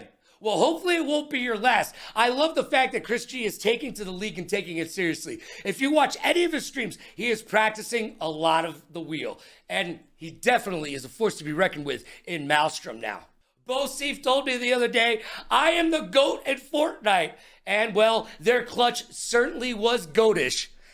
They're doing quite well this season. They're 13-6 on the season. And you know who's right behind them? Not quite a man yet, but Pizza Man is 12-7 on the season. And now it's time to make some predictions. I am currently 10-2 with my predictions, so let's break out the old Magic 8-Ball and see who's getting that win this week. In our Thursday edition of the UEL, we see the 1-1 Bandits going against the 0-2 Cyclones. Look, the Bandits beat the Paladins, but they lost to the Click, and the Cyclones have lost to both the Bots and the Blaze. Bandits, you need to show up and show out and show the rest of the league that you are a team to be contended with. Well, I got you winning this one. Let's see what happens. On the Friday night edition of the UEL, we've got the 1-1 Bots going against the 1-1 Ghosts. Look, the Ghosts have lost to the Reapers, best team in the league and the 3-time defending champions. They also lost to them without Cat, and they beat the Wolves. But here's the question, are the Wolves the worst team in the league? There may be a 3-place tie for that. The Wolves, the Paladins, and the Shoguns all are sitting at the bottom of the barrel. I've got the Bots taking this because the Bots only lost to the Ravens without Billy, but he'll be there this week. And in my match of the week, we see the X-Gods versus the Ravens. Look, the X-Gods are 2-0, and so are the Ravens. But the Ravens haven't exactly showed us all that much quite yet. Wonk, who and crew are going to need to do some work this week because it's the way I see it. The Reapers and the X-Gods are #1 in this league. And until somebody can show me different, that's the way the ball bounces, G. I got the X-Gods and AJ taking this one to the bank. And in our Sunday edition of the UEL, we see the 0-1 Paladins go against the 1-0 Click. Look, from the Paladins camp, I keep hearing they're branding. They're creating a creator team. What does that mean? Get some wins for the love of everything that is good in this league. The name of the game is winning, and you haven't shown the rest of the league that you can do that quite yet. The Click beat the Bandits, but what does that really show in the long run? Well, we're going to find out this week if the Click have what it takes to be at the top of the heap. I see the Click taking this one. All right, let's find out how I did. Most likely to what? Most likely to be tall, dark, handsome, and modest? I already won that battle. And now it's time for 5 questions. And now it's time for 5 questions. Look, I've got questions, and hopefully you've got answers. Our guest this week is none other than the Tier 1 from the Click. It's my friend, your friend, and the league's friend. It is Chicken Tech. Yo, what's up? Thank you so much for being here. I appreciate you. Let's jump right in. As the Tier 1 on your team, what do you need to do better to get your team back to those winning ways? Honestly, like the scoreboard had a big gap, but like a lot of the games were really close. Like for example, the finals, right? Like we had it at like 95% to victory, and then they was able to bring it back, but we just couldn't retake. And so it's just like little minor things with like a like team synergy type deal stuff with like a little bit of coverage expansion needed. But other than that, like we're coming together. We've all played together at one point or another, but where we've all never played together, so it's like a little finicky, but it's coming together. It's coming together. And you think time will be the telling factor in this, right? The more you guys get the opportunity to practice and play together, this will work itself out with the 80% of the remainder of the season? Yep. By playoffs, I think you're going to see a lot different game when it comes to the Reapers, because it will be us in the finals or the conference finals. Strong statement. We'll be watching. I love it. I love that. Yes, let the Reapers know that they're not just sitting up there all high and mighty without any competition below, because I know you guys are chomping at the heels. Now, question number 2. What is your favorite anime? My favorite anime happens to be Cowboy Bebop, and my favorite movie is Ninja Scroll. Where do you fall in line? Cowboy Bebop for sure has to. That will always be my favorite. Like 100% hands down. Like that'll never change. Close second is Naruto. Ooh. My friend Merc Anthony would like to sit down and watch how many thousands of episodes of that? Man, there's too many episodes in anime. You can literally watch some of these for the rest of your life and not finish them. It's absolutely insane. Question number 3. There is a rumor around the league that you have a no trade clause and a tier 1 exclusivity clause built into your contract. Is there any truth to that rumor, or are you really good at negotiation? So I used to have a no trade clause. Okay. But with this season, I don't see me getting traded. And even if I do have the exclusivity tier 1 within the contract. So if I do get traded, I'm still at tier 1 because I know what my value is. And that's kind of my goal, is to bring everybody else's team everybody else on the team to bring their value up as well. And so everybody, if they want to go somewhere else, if they want to stay together, whatever, everybody's in a better spot all around. It's so very important to know your worth. That's why there's managers and agents, and because it's so very hard to negotiate for yourself. So I commend you on any clauses that you're able to fit into your contract. I may have to give you a call sometime. Hey man, a line's always open. I appreciate that, but I'm like West Coast, baby. I could call you at like 2 a.m. Anyways, we'll save that for another night. All right, here we go. I think the kids would say pause on that. I think so. Anyways, question number 4. Living or dead, you can have dinner with any celebrity. Which one are you breaking bread with? It's definitely got to be Leonardo DiCaprio. He just seems like a really peculiar individual. Leo.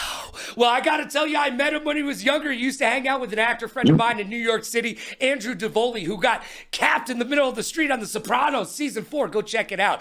But I got to meet Leo, and I'll have you know, he is just as weird as you hope he is. Yeah, actors and actresses are a little loopy. Imagine having to watch yourself on screen every day. I go bonkers. Now imagine how they feel. Yeah, I'm sorry to a little bit. Not as much as them, but it's coming there. All right. Question number 5. There's a rumor around the league that you did not play in the finals last season because of nerves. Now, I am a huge proponent of the fact that we do not talk enough about the mental game of esports. So, part 2 of this. Was it indeed nerves? And if so, how did you overcome that? Let's try to make this a learning experience for the rest of the league. So it wasn't nerves. That was not it at all. I don't really get nervous when I play, but that's not the reason for me sitting out. I would say like the main reason is like on paper, it didn't make sense for me to go in because where I was at, if the team started doing a little bit more work on the games that I was good at, they should have been able to secure those. And then having that other person in just gave a little extra oomph to all the other games. And that was kind of the idea, but things happen. They got it. GG's to the Reapers. GG's all around. Now, I got a bonus question for you, because I know you want to talk about it, because I jumped into your stream the other day, and you stopped playing, put the controller down, and you're like, Logan, Logan, let me just, before I end up on technical timeout, let me explain something to you. So I'm going to give you your moment to shine. What the heck happened in Lumina Rush? A very bad call is what happened. So apparently at the beginning of the game, Zach, or the game master, had told the Reapers that there's no resetting. But nobody on our team was told that at all, and it's not in the rules at all. It's been fixed now, though. So, like, resetting is still allowed. Okay. But just for our game, it's one of those situations. It sucks. What are you going to do about it? Just hopefully it don't happen again. Yeah, this is one of those where I always ask, what did you learn? Yep. All right. And because of that, I would have had a positive record, by the way, if it wasn't for that. All right. And by the way, I might be mentioning your 1v4 in Rainbow Six Siege a little bit later, but that's for another time, all right? Yo, thank you so much to the tier 1 of the click. Thank you, Chicken Tech. I appreciate you. 100%. I appreciate you having me on, brother. And now it's time to find out who we're going to blame. The blame game, baby!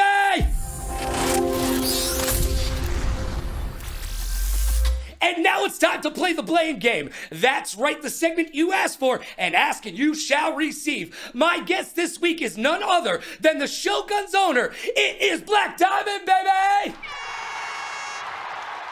What's good, everybody? How we feeling? Welcome to the show. Are you ready to play the blame game? Yeah, I mean, if I must. I get it. I know if I was sitting in your seat, the hot seat, if you will, I would have trepidations as well. Let's get into it. Look, as the owner of the Shoguns, I have to ask you, it has been a lackluster start to the season. There is a lot of talk around the league about trades here, trades there, or do you just wait for free agency at the end of the season and try to make it work within the season? Hollywood says Kara shouldn't even be playing.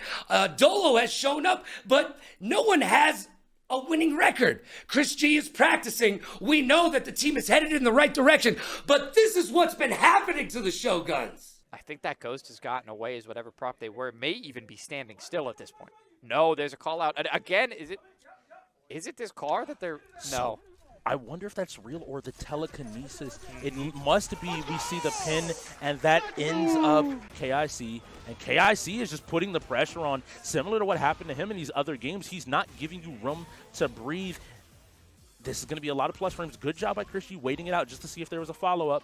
Nice dunk! Is that the punish? It is not. Unfortunately, that'll be the round. KIC a very good set of... All right, I know that makes you want to tear up a little bit and cry, but... as the owner, you gotta tell me who's to blame for this Shogun start. Right now, I'll just put it on preparation, right? So the team, if you really look at it, is a bunch of new pieces coming together. So I actually don't agree that it's been a lackluster performance because our first game we went up against half of a championship squad, and the only reason why we lost some of the games was literally because of setups or comms. But you know, you guys don't come here to hear that, more or less. But it's kind of hard for me to place the blame on any one particular thing when I could point to minute things going wrong just from lack of preparation, and then just to show up in week 2 and really give the Ravens a real run for their money. I would just blame it on time. That's it. It's the Shogun's era. It's coming soon. So I really don't care what people around the league say. Yep. That's up to them. I just wait for the results to prove I'm proud of my team. Well, you know what? So, look, we're only 20% into the season. We've got 80% of the season left to go. So, the growing pains that you're having will work themselves out as the team gets to practice, develop chemistry, and get that synergistic collaboration that they need to have to be successful. You think that will just naturally come throughout the season? Absolutely. My team is full of very strong-willed people mentally when I look at it. When I put the team together in the offseason, that was the number one thing I look for was the mentality. Skill is always going to be there, but what's your actual mentality towards it? And I can say I've got a team full of dogs, even players that haven't played necessarily. So, like I said, the league can say what they want to say. If we got, or I should say doubters within the league, I don't think everybody's doubting us. But I actually like it this way because when you come out and put your foot on somebody's neck, it is what it is. Yeah, no one ever sees the underdog coming until they're up there in your face, biting you, Mr. Postman, all day long. But I have to ask you, if you're saying preparation is the main problem, then My other question is coaching have something to do with that? Or is it just sitting down with the team and getting them to the point that they need to be comfortable with each other? No, I don't think it's any of that. I think distance is the problem. We got players that are traveling in. Obviously, Chris G from Vegas. We got two players that are traveling 2 hours south of the venue, give or take. So the time to come into the venue and actually prepare was our first game. Once we knocked out those issues, we showed everybody that we can play. And honestly, it was a questionable call that really led to us even losing against the Ravens. So I'm not trying to blame the refs. If I'm going to play the blame game, we took the proper steps to prepare in that instance, and it resulted in what should have been 11 wins, and really we were going to win roller champs. So if I had to blame it on anything, it's just distance. Distance is the issue. But as you can see, off of two go-rounds, we had minimal preparation issues. So do with that what you will. Fair enough. I like the honesty. You know what? Preparation is key. Like I said earlier on today, the great John Wooden once said, perfect practice makes perfect. And I am sure with that alliteratory statement, the Shoguns will put down the practicing and get it done. And I can't wait to see what your team does for the rest of the season. I wish you nothing but the best for the rest of this year. Black Diamond, thanks for being a guest. Oh, yeah, much appreciated. And just keep an eye on the team. Can't wait to prove those naysayers wrong. And we'll be watching. And now it's time for my hot take. And Hot Take is brought to you by Newhouse. That's right, visit newhouse.com today. Use code LoganRadioRocks to save yourself tons of cash on all that furniture your butt has been asking you for. The holidays are right around the corner. Go to newhouse.com right now and get yourself that sweet, sweet, sweet furniture that you've always wanted. Use code LoganRadioRocks. Each week on Hot Take, I give you my opinion. And I know you're thinking, would you be quiet already? Well, I would love for you to tell me to shut up, but the league hasn't done it quite yet. I cannot believe that we're heading into week 4, and I still have to talk about button check, button check, button check, setups, and you know what? A lot of come on already. Week 4, LG Skater Girl, no button check, come on. Hydro leaving StarCraft open during Overwatch 2? Come on. Blue saying, wait till I start practicing these games? It's week 4. When are you going to start practicing? Please. First of all, don't ever say that out loud. Don't let the rest of the league know. But also, start practicing. The Wolves didn't turn in a lineup. Look, you're arguably the worst team in the league. How do you get off not turning in a lineup? That almost proves that you are absolutely the bottom of the barrel. Bo Seif and Psycho, let's talk. How are you going to pick the same car in Forza? How is that a thing? You're on the same team. Just look and say, hey, what car you got, bro? Oh, okay. And then pick another one. Communication is key. And the Reapers and the Blaze got caught practicing before the game? Come on. What is this, JV? No, we're playing for $1 million. Get your head in the game. Get locked in. Practice is before you come to play. And the Shoguns. Come on. Setups. Practice them. Practice them. Practice your setups. That Tekken debacle was just tragic. I mean, there are no excuses for that. You can do better. We are heading into week 4, playing for $1 million. This is not a joke. This is your living. You do this as a professional gamer in the UEL. Start acting like it.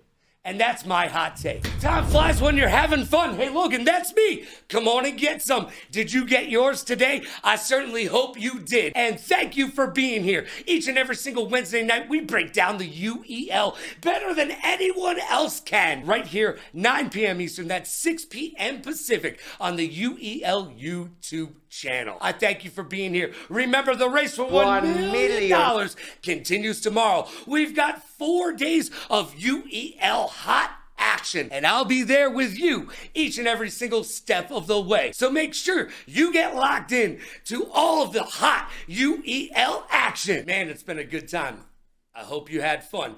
Be good to yourself and be kind to others. Pay it forward, play it forward. Rock like a party star, party like a rock star. Smile strong, laugh loud. Last but not least, please like, follow, and subscribe so you will know when to keep up with me, the UEL, and all the awesomeness that is the Ultimate Endgamers League. I'm Logan Summit, and this has been Technical Timeout.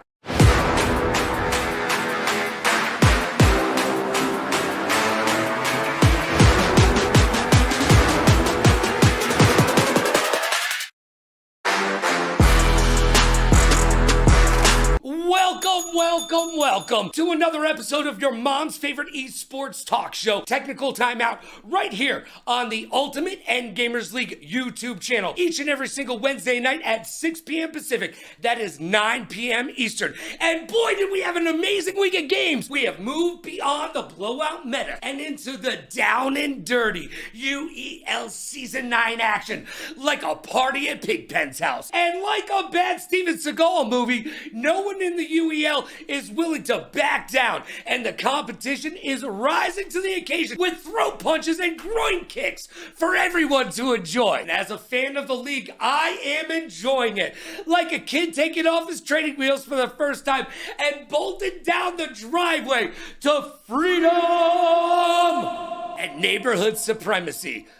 Who? The UEL is rocking the body that rocks the party, so get out your seat and jump around. Heck yeah, throw your hands in the air, wave them like you just don't care. Season 9 is in full effect, and the race for $1 million continues tomorrow. So I've got one question for you, and one question only.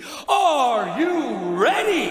Because it's time to break forth the rhythm and the rhyme. It's time to get down like a clown, like Charlie Brown, and turn that frown upside down. And it is time for the UEL to shine. So what do you say we get down to that UEL beatdown?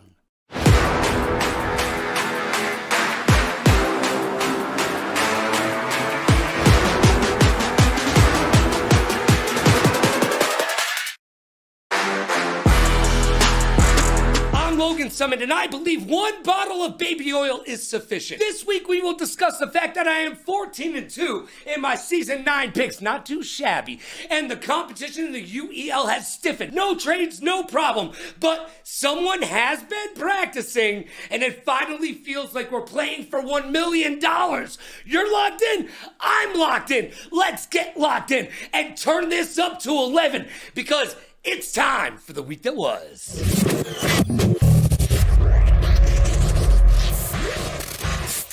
Life moves pretty fast, and if you don't stop and look around, you could miss it. Can you do a kickflip? Tony Hawk can, and Activision is about to flip back into one of the best sport games of all existence. Tony Hawk and Activision have announced they are back into continuing one of pop culture's video game zeitgeist. Pro Skater is back, baby! The partnership will continue with another radiation that promises more tricks, spills, and of course a killer soundtrack. By the way, being a content creator these days certainly has its perks. Between hot tooing your way into a podcast supremacy or becoming the next celebrity boxer, you can certainly make your way in the world today. Now you can add video game company co-owner to that list of things you can accomplish. That's right, Amaranth. Yes, Amaranth has been made an owner of Wild Card Gaming. Okay. Let's not forget, she makes an average of $10,000 at night sleeping on stream. So this may be a little bit more work than she's accustomed to. No, Diddy, pause. This week, federal authorities seized over 1,000 bottles of baby oil from Diddy's homes in NYC and Miami. Tell me, these babies made that oil? Isn't that how we got into this problem in the first place? And now it's time for the champ and the chump. And now it's time for the best and the worst from the week that was. That's right, the champ and the chump, baby. The champ and the chump is brought to you by G Fuel. Head on over to gfuel.com. Use the code Logan to save yourself a ton of money on your favorite energy drink. That's right, go to gfuel.com, use code Logan, and save yourself a ton of cashish. You'll thank me. And this week's champ is none other than Elise, our Chief Wellness Officer right here at the UEL. And while she is breaking down glass ceilings, she's also helping us keep our esports mindset intact. That's right, I always say we need more esports mental mentality conversation. And Elise is helping us get it done right here at the UEL. And again, right, there's that, it's the whole thing. It's the game that you're in, but then the environment that you're in and the different personalities. Like, you have to be able to tune it out or be able to feed off of it. Again, depending on what game we're playing, depending on where we are in the game, depending on where we are on the board. It's just a lot of moving parts that become seamlessly together to create this environment. And now it's time for our sad face. God. Oh, Billy the Goat doesn't live up to his name. He lost to Connor and Tekken. Coming in with the king. Yeah, I mean, Billy's still on that victor, but hopefully Connor might be able to get up to something with that grab. Connor's going to come in here and show what he's got. Goes crazy and takes out Billy. Connor was 16-7 on the day, whereas Billy did prove to be a true tier 1 at 8-2. But Billy, I need you to live up to the GOAT moniker, baby. And now it's time we should talk in private, because I've got some issues. And Issues is brought to you by Newer. Go to newer.com right now and use code Logan to save yourself up to 20% off all your creator needs and wants. It's pro gear at amateur pricing. My entire studio is built from Newer, and yours should be too. First, what a week. Now it feels like we're playing for $1 million. We've had 6 straight games within a 4-point spread, and I am 14-2 in my picks this season. Not too shabby. The Bandits went on an 8-1 run to end the match versus the Cyclones, while the Cyclones forfeited Rainbow Six really late in the game. They couldn't get the setup, and I am sick and tired of talking about setups. It's week 5 already. Bosif continues to carry the team at 19-11, with Jury doing their part at 23-12. Pizza, not quite a man yet, contributing strongly at 19-11, even though his team has been heard saying he is not pulling his weight. Is he going to be made a scapegoat for a trade this season? We'll find out. Lucci at 12-6 may be the most improved player candidate on his team. After tying it up at 7-7, the bots explode with a 5-1 run to beat the Ghost. While Spicy was not hot, 16-7, well below a T1 expectation. And Hydro, a team worse, 13-19. Is Billy in the MVP conversation at 15-5? I think so. Mordecai, 19-10, went 5-0 in fighting games against the Ghost. And the bots won strategy and fighting games a combined 8-1. So we know where they are strong like the bull. Are the X-Gods a shoo-in for the South Conference Championship? They're the last unbeaten team in the conference and the second best team in the league behind your returning champions, the Reapers. X-Gods won shooting and strategy, a combined 8-2. Josh Backwards went 10-2 in the match as a rookie, and KIC at 19-16 is underperforming, has a worse win rate than the team average. While on the flip side of that coin, the X-Gods have 5 players in the top 10 in the league overall records. The other 5, all Reapers. So the question is, who are the Paladins? Are they the team that went 7-14 against the Bandits? Or are they the 13-14 team that played the Click? They look like they could be a playoff team against the Click, but they let the opportunity slip away. And now they have a tough schedule coming up. The Reapers, Ravens, Bots, Ghost, and X-Gods over the next 5 weeks. What's up with TLG? Needs a little bit of TLC at 16-13. And Imperial at 5-15. Ooh, you can do better. Chicken Tech is on par at 18-14. And Carnage, 15-20, only has a winning record in shooters. Needs to be better.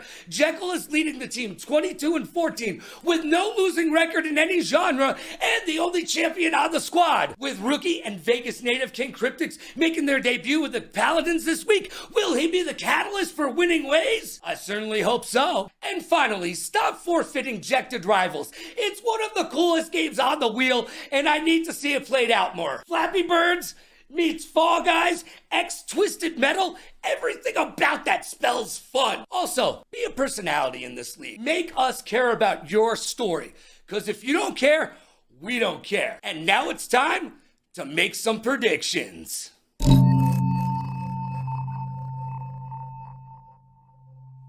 I am currently 14-2 in my predictions, and I'm just saying, if we had gambling in the UEL, you'd be making bank. On the Thursday edition of the UEL, we will see the Blaze take on the Bots. And if this season is telling us anything, I gotta be honest with you, the Blaze might be called the Summits at the end of this year. I got the Bots and Billy taking this one to the bank. We'll see you on January 18th, Hollywood. And on Friday, we've got the 0-3 Cyclones taking on AJ and the X-Gods. And if you are where I'm standing, the X-Gods are the number 2 team in this league, no doubt, right behind the Reapers, your defending champions. So, Cyclones, you got your work cut out for you. Have fun with that. Unless there's a natural disaster, you don't have this. On Saturday, another 0-3 team, the Shoguns, take on the Bandits. And some folks over at Inside the Wheel feel like the Shoguns could see their first win of the season. However, that's not the case. But mark it down on your calendars, kids. December 7th sees the 0-3 Shoguns go against the 0-3 Cyclones. And at the end of that battle, somebody will have a win. And on the Sunday edition of the UEL, we see the 3-time defending champions against the Paladins. They are 0-2 right now, and even with rookie sensation King Cryptix coming into the mix and making his appearance in the UEL studio for the first time, I don't think the Paladins have what it takes to beat the defending champions. The Reapers still have to show us that they are not the best team in the league. But they are. Now let's check in on the Magic 8 Ball and see how we did. Signs point to yes. Sounds like my dating history. And now it's time for 5 questions. I've got questions and hopefully you've got answers. It's time for 5 questions. And this week's guest is none other than the Ravens GM, Wonk Ho. Hello. Oh, man. Thanks for being here. I totally appreciate you taking time out of your day to answer some questions. And the first one, you know what? The first one's going to be the most obvious. I have to ask, what's it like being a woman in esports today? Man, it's something. I mean, I've always said it, like, whenever I play, obviously not this season, but when I do play, I'm never thinking about the fact that, like, I'm a woman. I just look at myself as equal to all the boys, all the men playing. But I don't know. It's something. Like, it's certainly an experience, and it was an honor to be the first female in the UEL. And I'm hoping we can see some more coming in through the doors next season, maybe.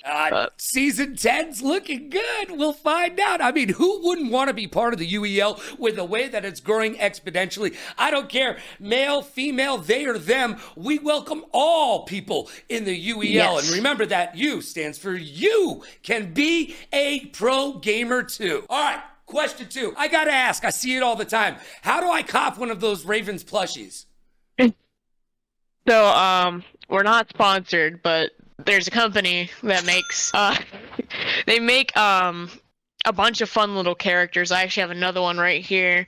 This is a little moth guy. I'm gonna drop the company name, but you guys should sponsor us, Squishables. Ooh, I randomly like that name! Squishables! Exactly.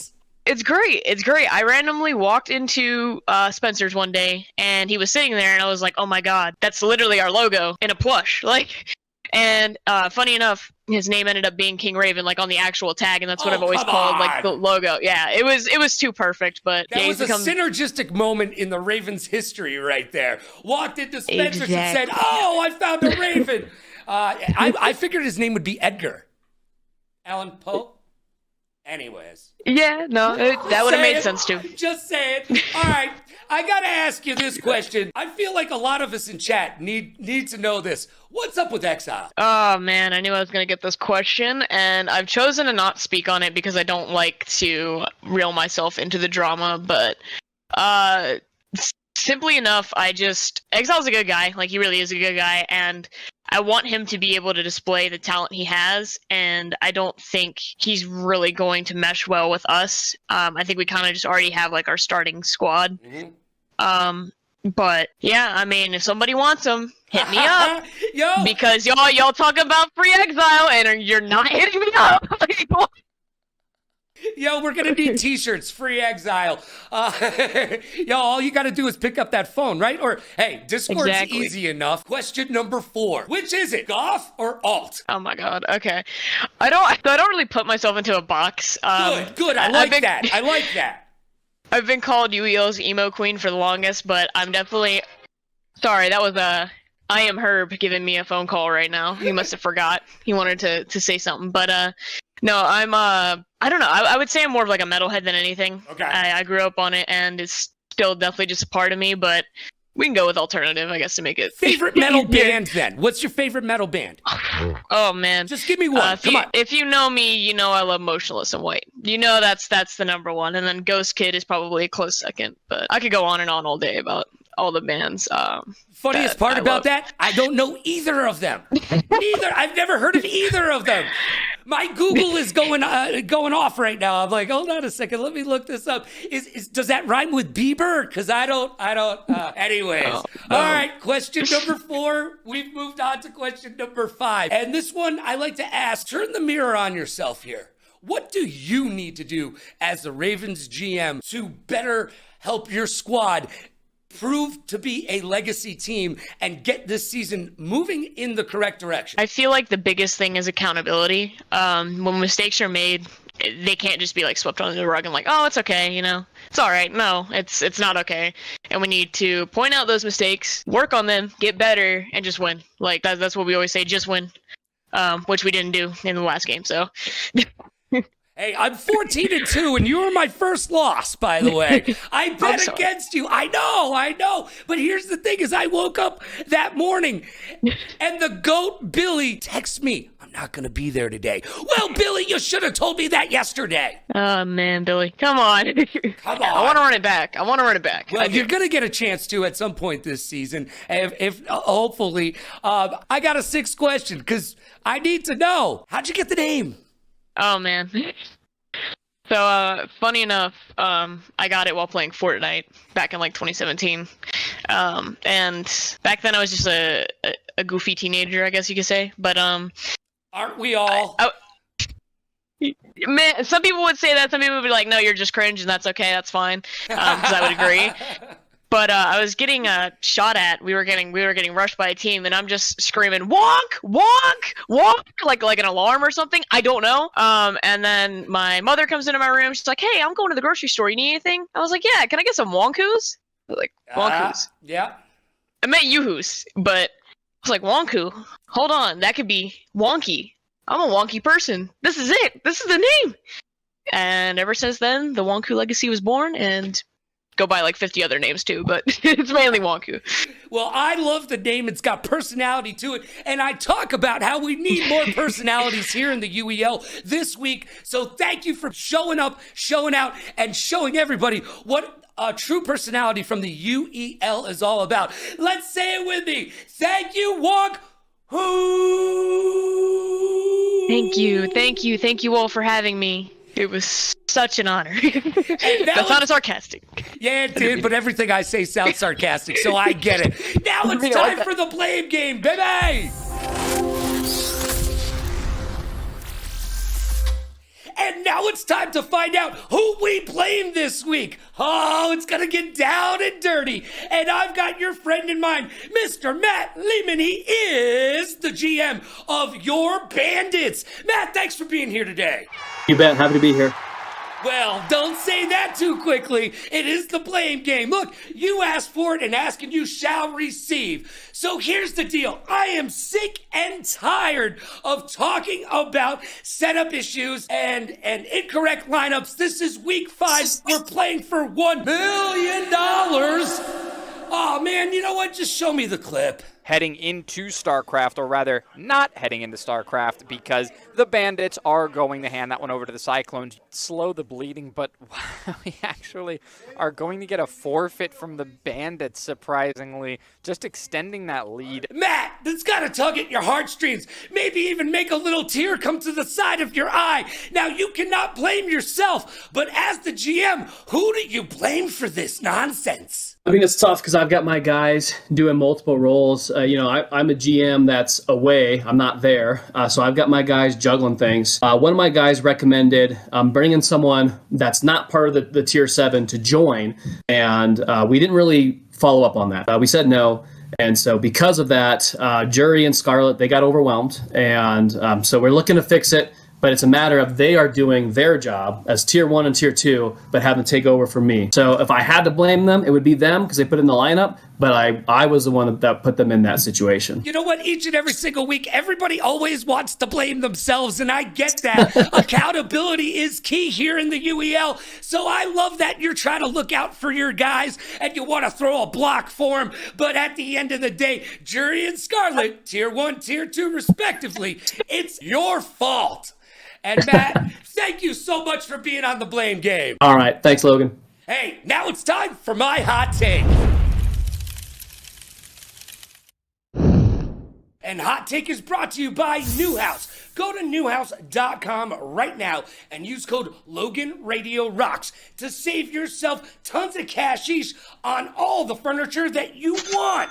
Trust me, you don't want a gaming chair. You need an office chair. Sit like a boss. You think Bill Gates sits in a gaming chair? Nah, I don't think so. All right, each and every single week on Hot Take, I give you my unfettered opinion, and just to prove to you that it's just a stream of consciousness, I throw on the shades. Now, I've been meaning to tell you about a story for a few weeks. I was walking down the strip, rocking some Vans sneakers, and I heard a group of kids walk by me and snicker to themselves, look at that old guy trying to be cool wearing Vans. Look! Vans are 45 years old, so you're welcome. I gave you Vans. The generation before you gave us Uggs, which are short for ugly, and your generation gave us Crocs, which are just a crock of... So you know what? Understand that styles come back and forth, and you need to know those Converse All-Stars you're wearing? Yep. You're welcome for those as well. And you know what? At 46 years old, I have done a lot and accomplished a lot. So you should probably look both ways before you cross the street. I'm just saying, whatever happened to appreciating your elders? I need respect. And you need to respect the awesome style that I brought forth. Now, I'm sorry for the whole trucker cap thing in the early 2000s. That's on me as well. But Vans, Converse One Stars, you're welcome. And that's my hot take. We did it like this, we did it like that, we did it with a wiffle ball bat. So I'm on the run, the cops got my gun, and right about now, I know you had some fun. Thank you for joining me right here on another great, fun-filled, fact-packed episode of Technical Timeout on the Ultimate Endgamers League YouTube channel. You can catch us each and every single Wednesday night at 6 p.m. Pacific, that's 9 p.m. Eastern. Look, tomorrow, the race for $1 million continues, and the action is just getting bigger, better, badder, and hotter. So tune in, join me and the rest of the team as we bring you all of the UEL action.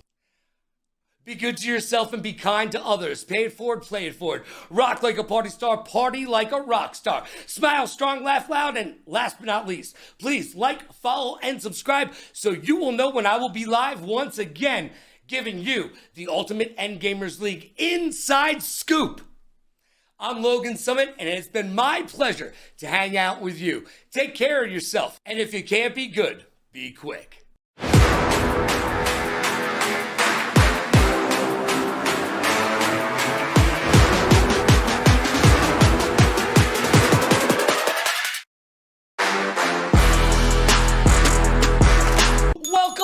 Welcome to another fun-filled, episode of Technical Timeout. It's your mother's favorite esports talk show right here each and every single Wednesday night on the Ultimate Endgamers League YouTube channel at 6 p.m. Pacific. That's 9 p.m. Eastern or Atlantic for Speedy. And of course, always available video on demand. This week, the league did exactly what they were supposed to do. The wins and the losses were exactly what I said they would be. I am currently 17-3 in my picks. Not too shabby, if I do say so myself. However, one team took social media to try to tell me I'm the chump. Well, it's a good thing the X-Gods and the Reapers are in separate conferences, kids, because I'm calling it right now. Our UEL finals on January 18th will see the X-Gods versus the Reapers. Think I'm wrong? Tell me in the comments below. But as it currently stands, there are two teams head and shoulders above the rest of the league, and everybody else is battling it out for mediocrity. The battle for $1 million continues mañana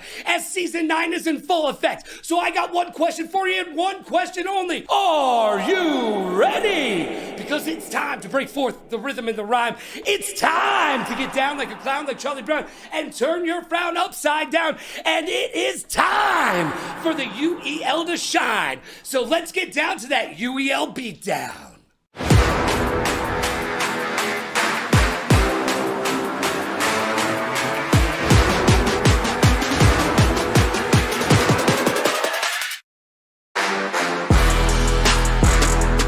Logan Summit, and I just want to be held. So what do you say we get this show on the road and get locked in? It's time for the week that was.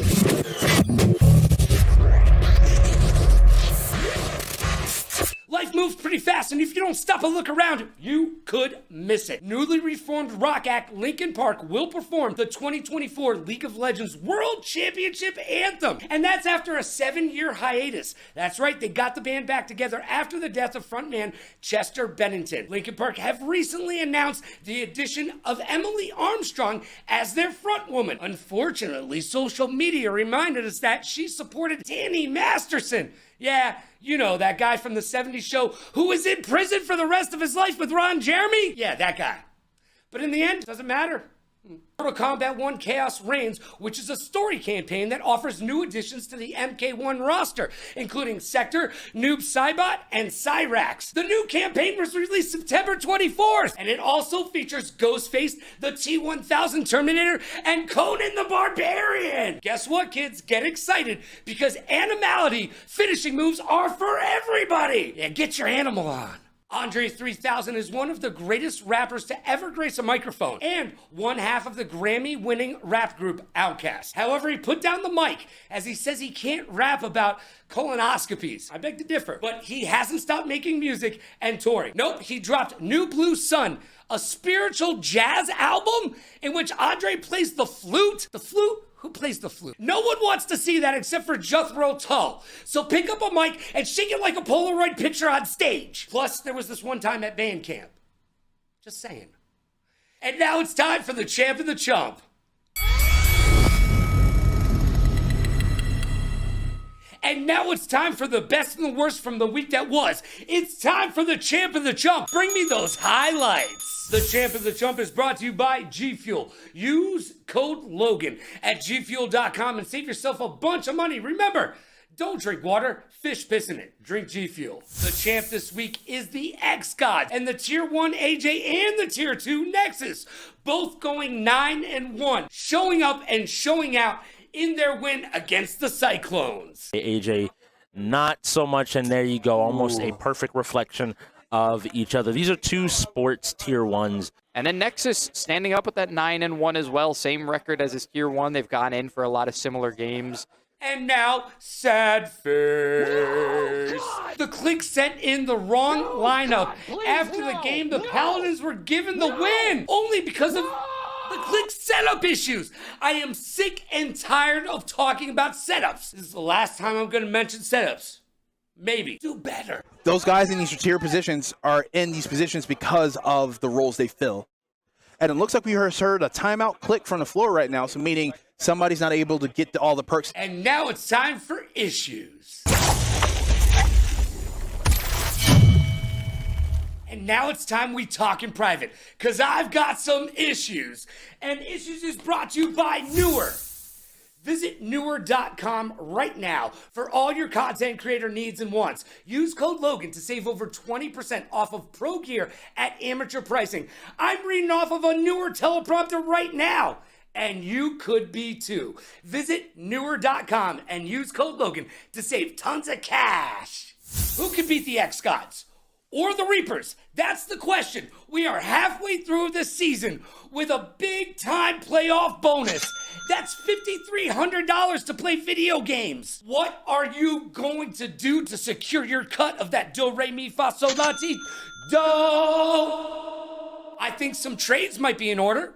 Do the Ravens and the Bots have a trade between KIC for La Bamba? Just saying, it might solve some problems. Do the Blaze need to trade El Garto for a fighter or maybe even Jekyll? Hollywood has alluded to the fact that he'd be willing to look into a trade for El Garto. So your days might be numbered, my friend. Showing up late, button check setups, the incorrect lineups, oh my! The Click, Bots, Blaze, and the Paladins, you need to get locked in. Rosif, bro. NCAA, what happened? I haven't seen that many interceptions since Brett Favre retired. Yes, he holds the interception record. That's a more you know moment, kids. On the flip side, the Bandits blocked a field goal, and you don't see that every day. Dictator Chicken had Skullgirl issues. Sin wants to be Racer of the Year, and then DNFs in Forza? Come on, man! Boar was a detriment to his team once again with some unfriendly fire in Fortnite. Watch those guns, kids. Chris G got beat in Dragon Ball Fighters and blamed his controller. Button check? Maybe. Cat called Cutters a bot in a Valorant practice. Is there dissension in the ranks on the Reapers? Nah, they're just winning. Aspect went 13-0. Congratulations.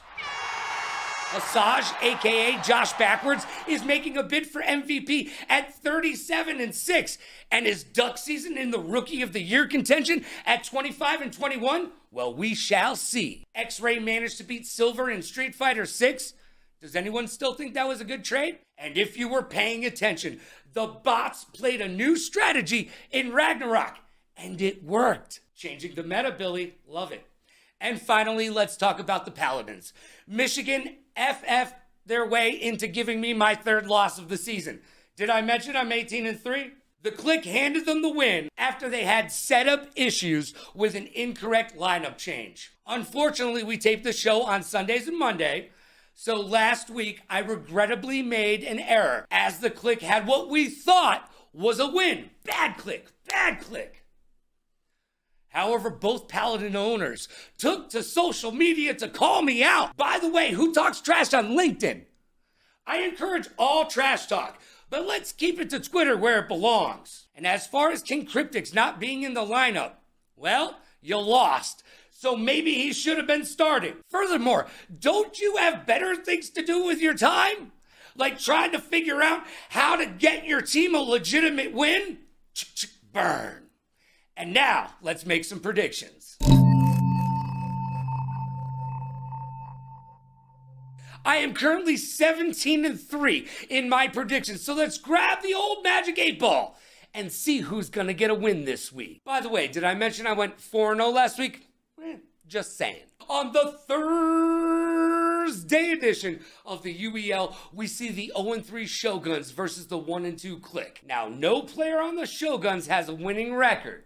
It's true. The Shoguns have lost the last 2 games by a combined 7 points, playing it close, but coaching mistakes like using all 5 timeouts in the first half are butting them in the behind like a dog after a postman. The Click will bounce back and show the Shoguns that showing up on time has its benefits. And on the Friday night game, we will see the 0-2 Wolves versus Billy and the 3-1 Bots. The Bots have sent in the wrong lineup for Ragnarok last week, but it didn't matter in this game. However, when it gets to the playoffs, kids, can you fix those simple errors? That could be the difference between a win against a team like the X-Gods and a loss. Can the Bots stop sending in the bubbles for sporting games? He's played more sports games than any other Bot player, and he is 1-7. Stop. The bots can be on cruise control, though. Their remaining schedule is kind of cake. They've got the Wolves, the Paladins, Shoguns, Cyclones, Blaze, and then the X-Gods. And somebody send a telegram to the Wolves and let them know we are playing for $1 million. Do you hear me knocking? Well, let me in and get locked in. Bots for the win. And in my game of the week, we have the 1-2 Paladins versus the 2-1 Ravens. Do the Paladins have what it takes to perform in this league? At 1-2, their only win was a gimme from the click. However, the Ravens need to show that they are a force to be reckoned with in this league and in this season. They are in the Southern Conference, and they are in that race for third place. Yeah, that's right. I'm counting the Shoguns and the Cyclones. And I am projecting the Ravens to finish 4-5. I think the Paladins are a bad matchup for them, but who knows which Paladins team will show up. Could go either way. However, I doubted the Ravens once, and I won't do that again. So you know what? The Paladins' ownership focus is not where it needs to be, but we'll talk about that in just a bit. I think the Ravens have this one. And on the Sunday edition of the UEL, we have the 3-time defending champs, the 4-0 Reapers, taking on the dismal 0-4 Cyclones. Will we see an Easter game repeat? My Magic 8 Ball says, signs point to yes. Until I see someone prove me different, the Reapers are the team to beat in this league. And the Reapers will go 5-0. And now it's time for 5 questions. I've got questions and hopefully you've got answers. And this week's guest on 5 questions is none other than the UEL Commissioner! We'll call him Jesse, but can I call you the commish? Sure, let's go for it. Michael Chiklis would be proud. And little do you know at home, he's my secret stat guy. But don't tell anybody. All right, are you ready to play 5 questions? Yeah, Logan, I'm ready to go. All right, let's start off with a good one. Are you indeed the best Halo player in the UEL? Oof. In years past, I would say yes. I don't play a whole lot anymore. I would say unequivocally Halos 1 through 3 in my heyday, absolutely hands down, without a doubt, yes. But today, no. All right, so what's the number one problem with Halo in the UEL? What are the kids not doing right? They're playing the wrong Halo first. The new Halos are too much like Call of Duty for me. But that said, they play like Call of Duty. That's the problem. They're playing it like a traditional shooter and not a Halo, right? Yes. When you have AR pistol start, you need to be grabbing your DMRs, your BRs, and holding positions on the map. So you need to lock down areas, not go running around the whole map looking for people. You win 1-0, it's a win. It doesn't matter what you're doing. You do not run around that map. You don't leave the power weapon spawns. Rotate based on when those weapons are coming up or when power-ups come up, and know your times. Spoken like a true professional, by the way. I could hear the hamster wheel turning, and I almost feel like that's the beginning of your soliloquy. Your diatribe could go on. You should cast some Halo. All right, let's go on to question number 2. Now, this came up in the cast this week, and I have to ask you, is it McDonald's or Wendy's ice cream? Which do you prefer? I like a Frosty. Go Wendy's. Yeah, right? I mean, let's be honest. McDonald's, you're not getting it 99% of the time. The machine doesn't work. All right, do you know why? Do you know why? Hold on. Do you know why? Because there is only one company in the entire United States that services those machines. That's why they're never working. There is only one company. McDonald's has never cared about your ice cream enough to create its own company that services their machines. McDonald's, seriously, what were you thinking? Over 1 billion served, but not that many ice creams. Not the ice cream, nope. All right, do you dip your French fries in the Frosty? Yes or no? Sometimes. I have done it. Not often, but I have done it. All right, so have I. I'm guilty there too. French fries and ice cream, 2 of my favorite things, not necessarily combined, but the Frosty French fry thing, if you haven't tried it, do it.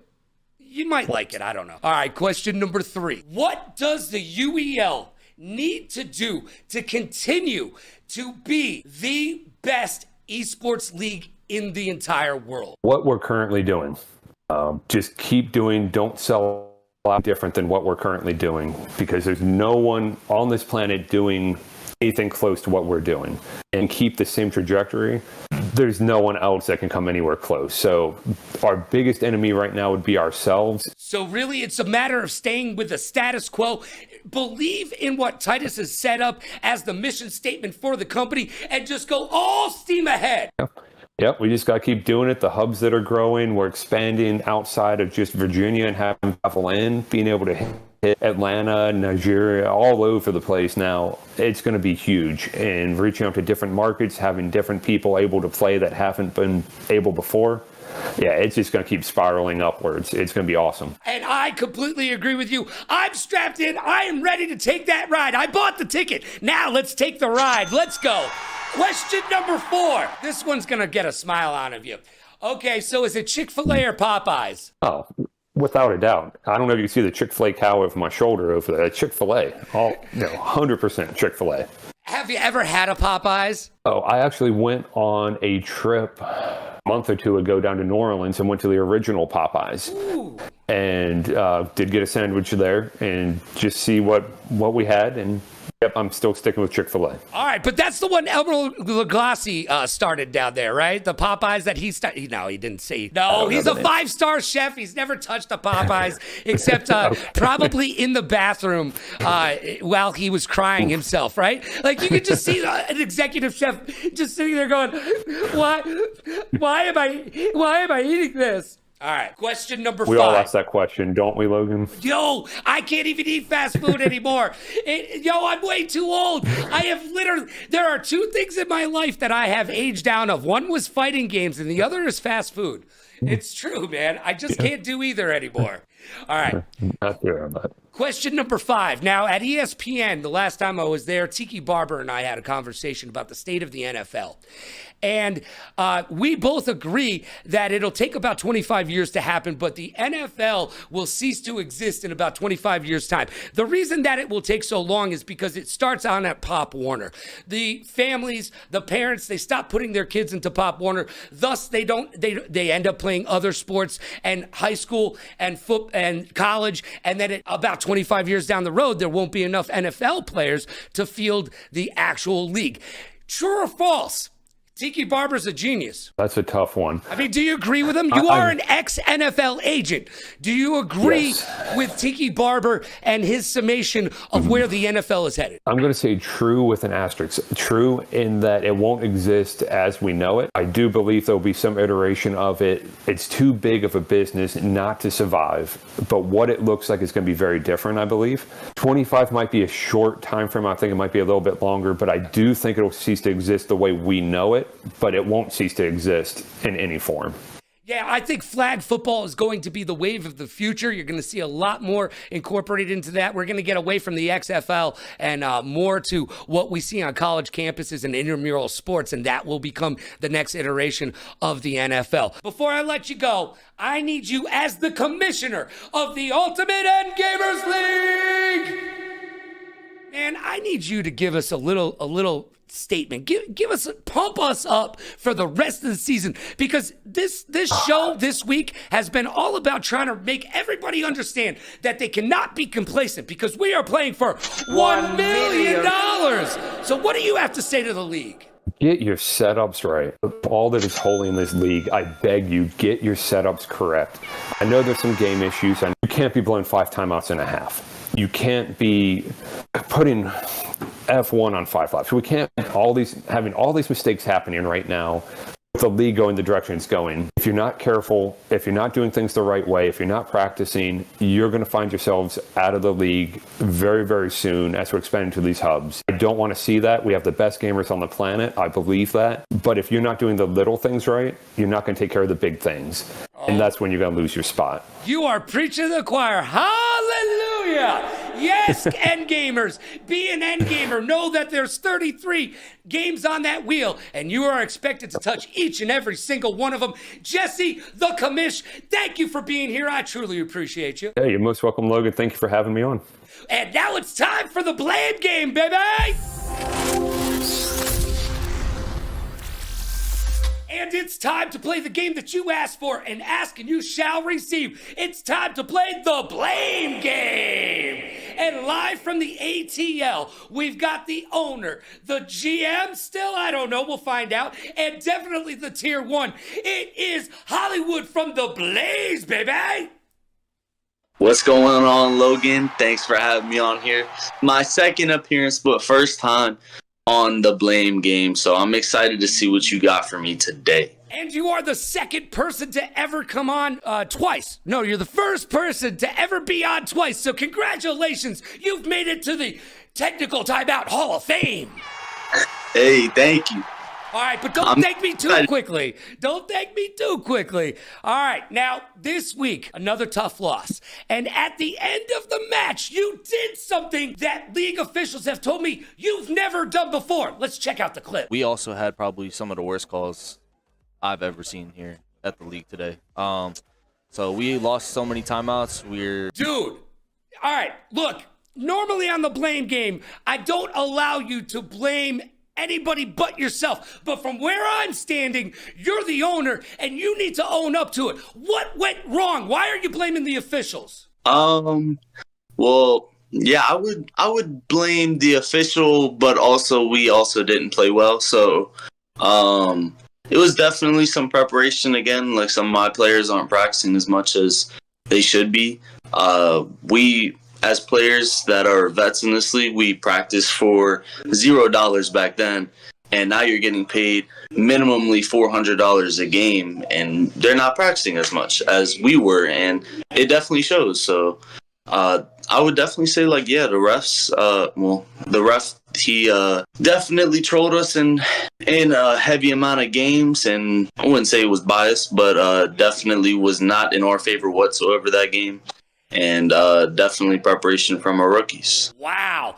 All right. I got to ask you, though, is it a different view from the bottom looking up? Because when you were with the Reapers, you had nothing but good vibrations for everybody in the league. Is it a little bit different now that you're in charge of the Blaze and you're trying to climb all the way up to the summit? Nah, I'd say it's still the same. I still hold the same standards as I do on the Blaze as I did on the Reapers. I mean, obviously, rookies aren't going to be as good as top 5 players, vets at that in the league, but I'm still holding them to the standard to where they should be by now. So I want to try and, I don't want to baby them. And I want to be like, look, you are doing absolutely bad in this game, and it shows on stage. At home, you do well. On stage, you do not. So I want you to kind of break that shell to where you can play almost the same as you do at home as you do on the stage, because lately we haven't been winning, and if we do win, we won versus Cyclones and it wasn't convincing. So I mean, I'm still the same. You ask anybody on the Reapers, I would yell at them even on a win. Like when Eric was on our team, I mean, it's a El Garto. No one knows his name is Eric. Oh yeah, Garto, my bad. Well, formerly Munch, yeah, he trolled us in so many games before. I yelled at him even when we win the game. Like, I yell at everybody because I know they can do better than they do, and I don't want to hold them to a lower standard than I know they can be at. All right. They can be higher. Speaking of doing better, you've got Lockdown now to help you get locked in, but you're still having setup issues. What are you going to do to prevent this in the future? Because this can't continue, and I know it's got to be making you nuts. Yeah, I mean, I think some of it is just where, like, if me and Garto and Milk are in a game and Lockdown is trying to coach it for us, we have to prepare the rookies to go and set those games up properly. And I think the one game we did mess up on was Lethal League, but it was like both sides weren't, like, the controllers weren't connecting the whole time, and then it was just, it's Blaze setup, it's a timeout. I don't really know the call, but I feel like if both sides are having problems, it's kind of a technical, hold the timeout. But I'm not the ref this season. I don't know 100% the rules and what goes on with stuff.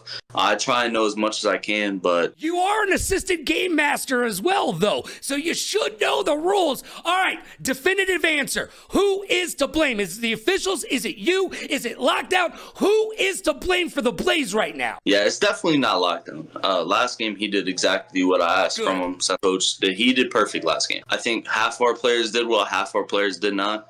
A big thing I would say, some of it is definitely my fault from the first half at least. I was sending myself in on games to try and make it a 50-50 game, when in reality I don't think we would have won it anyways. But I tried to put myself in to try and win, and that would cost us a loss and me out of rotation, which was bad. But I would say, like, I hate blaming myself because I tell everybody never to. I would say I take accountability on that, but then I do blame the ref, and always got to blame Garto, man. Always blame Garto. You're on the trading block, You know what? I blame kid. everybody. I'm not even gonna He's lie. on the trading block. Myself, the ref, You're the going other to get team, rid of Algarto. the production. I blame everybody. Blame everybody. And you know why? Because it's the blame game. Thank you, Hollywood. And now it's time for my hot take. And now it's time for my hot take. Hot take is brought to you by Newhouse. Visit newhouse.com today. Use code LoganRadioRocks to save a ton of cash. Your butt will thank you in the morning. Let me ask you a question. Are you complacent? Are you good? Are you okay to meander in mediocrity? Or are the X-Gods and the Reapers just too good? I am sick and tired of hearing, we're gonna get there. Just wait and see. What good is a wait and see mentality when we are 6 weeks into the season and facing another round of free agency at the end? Have you seen the playoff pay structure? Maybe a good time to review it. I'm just saying. When is it a good time to make a trade? After you make it to the postseason? Remember, not every team is guaranteed a spot this year. So, what you gonna do? Do you have that Mamba winning mentality? Do you think Kobe woke up in the morning and thought to himself, how can I be average today? No. He woke up each and every single morning, pissed excellence, and then went outside and shot 1,000 free throws before daybreak. And he made sure to lift up his teammates and everyone around him to a higher level. Can you say the same?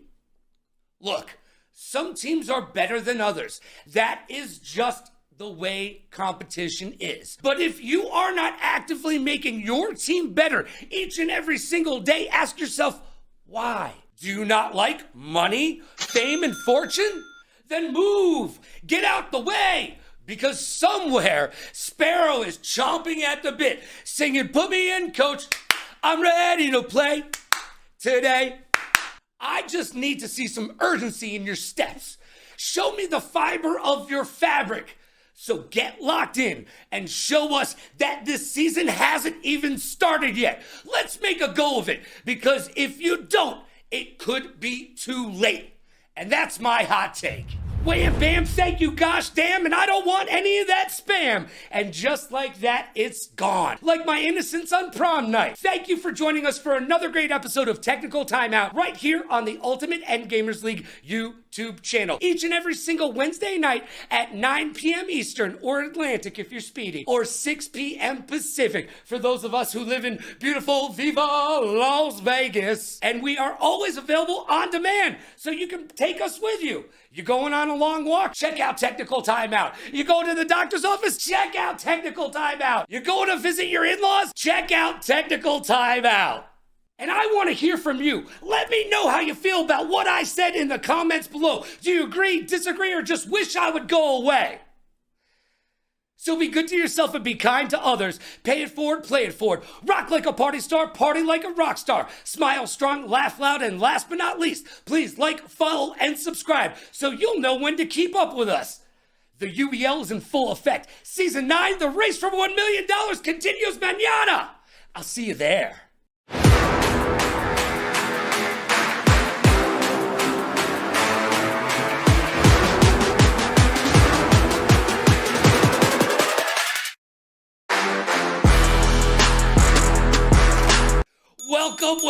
Welcome to another great fun-filled, fact-packed episode of Technical Timeout right here on the UEL YouTube channel. Week 6 is done, and Week 7 in the race for $1 million continues mañana. Well, we did see some of the lower bracket teams play better this week. I think I need to remind you all of a quote from the late, great, Mean Gene Okerlund. Close only counts in horseshoes and hand grenades. Boom.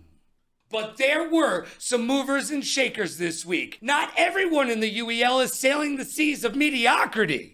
Cause this ain't nothing but a G thing, baby. 2 low def players, so we're crazy. UEL is the label that pays me. Unfadable, so please don't try to fade this. But back to the lecture at hand. I got one question for you, and one question only. Are you ready? Because it's time to break forth the rhythm in the rhyme. It's time to get down like a clown like Charlie Brown and turn that frown upside down. And it is time for the UEL to shine. So what do you say we get down to that UEL beatdown?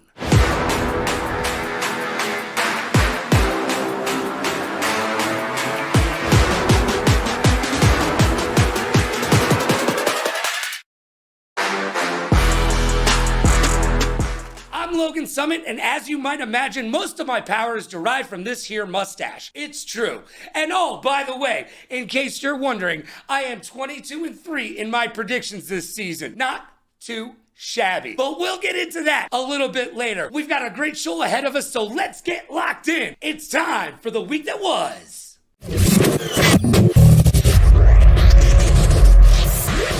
Life moves pretty fast, and if you don't stop and look around, you could miss it. This week, the boss at Tekken asked the chicken boss, Kentucky Fried Chicken, to let the Colonel be an active playable character in the game. I don't know about you, but I'd rather see him in Mortal Kombat, because then you would have some crazy finishing moves, like the Colonel's 11 special herbs and spices. What is his special move gonna be? What does he take off his bolo tie and whips you with it? Finish him!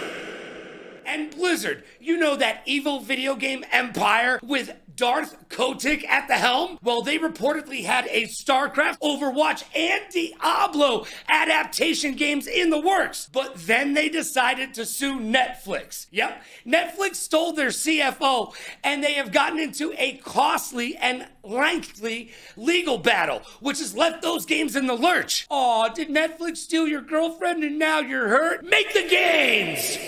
And finally, the hawk to a girl, Haley, is back in the news, and this time, not for anything good. She is a certified millionaire, that is true. However, she is now suing the guy who made her famous. Yeah, that's right, the guy who interviewed her on the street. She's suing that dude. He made her famous, and now she's suing him. However, even with her $1 million and Jake Paul's help, she can't get a good lawyer. Because if you look at the law, the person who owns the footage is actually the one holding the camera. Crazy as that may be, but it's true. So that's who she needs to sue. And I get it, she wants the footage. She wants to own the footage that made her famous. But she's suing the wrong person. You can take the girl out of the woods and make her the 4th biggest podcaster in the entire world. But you need to dig up Johnny Cochran. Ask Jack Doherty, because he gives 0 Fs. Or maybe Logan Paul to help. Yeah, remember Japan? And now, it's time for the champ of the chump.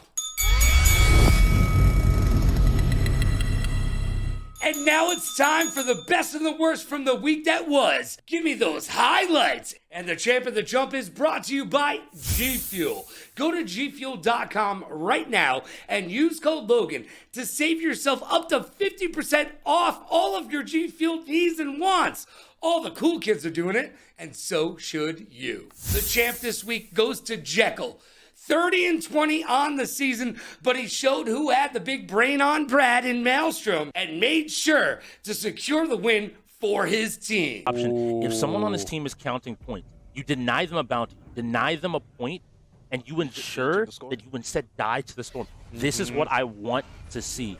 He makes sure that they don't get any more points along the line. And the chump this week, sad face, is the bots. They used 2 timeouts to fight Billy's limited edition controller. He was making players empty their backpacks. And you know what the entire time? It was in his own bag, baby. Of course, we have to stop everything to ensure that his limited edition pink control. Notice, it's not just one control. It's a limited edition pink control. La Bamba took Billy's remote. Oh my goodness. Oh, Billy, so sad. And now it's time for issues.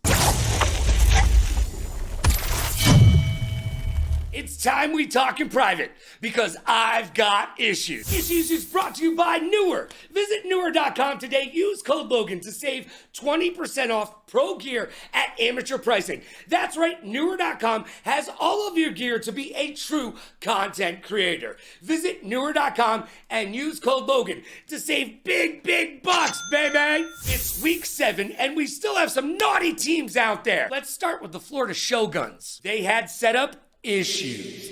And they were losing their mind when they won their first game, which I would remind you made the score 7-1. Yep, they had just lost 7 in a row. Settle down and know your role. Both the Shoguns and the Clique didn't turn in the correct lineups for Checkmate Showdown. Do better.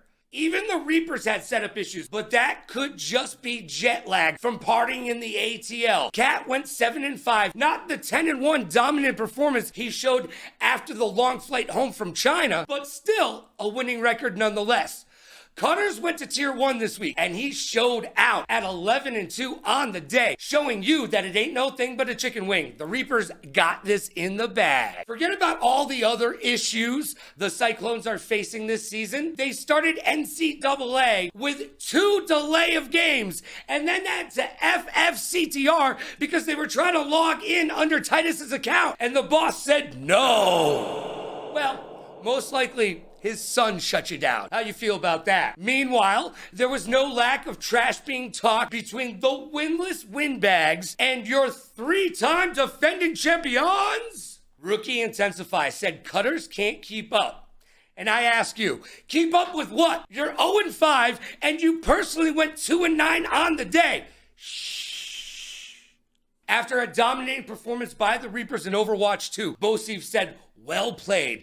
And Ricky Rock'em Sock'em Robot's retort was, nah, we destroyed you. It must be nice to live at 50-10 like Ricky, but as he'll tell you, he's simply the greatest. I mean, he did take out Silver in Tekken. Does anyone still think that was a solid trade?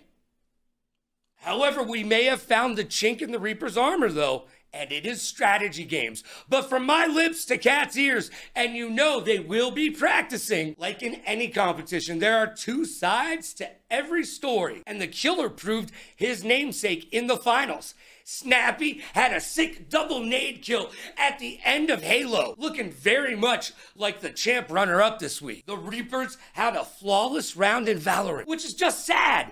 I mean, we are a pro league. Well, sad if you're the Cyclones. Hey, Rez, you are a true artist in Dead by Daylight. It was fun to watch, and Hollywood called it in the chat. He said, Rez as killer equals a win, and he wasn't wrong. Gurrens had a Tekken takeover, and the Paladins have Need for Speed on lock with one of the fastest wins ever. Now, Strix may be having a tough season at 19-24. However, he dominated in Mortal Kombat 1 and had an 8-4 day. Hopefully, that trend will continue. I am Herb, clutched up MK1, showing that when the team needs him, he's got your back. I did love to see the Cyclones taking some caster coaching and using the same skins in Fortnite. Skins equal wins, baby. And oh, Mr. B, don't kill your own team. Thought you got away with it this week, didn't you? I see you.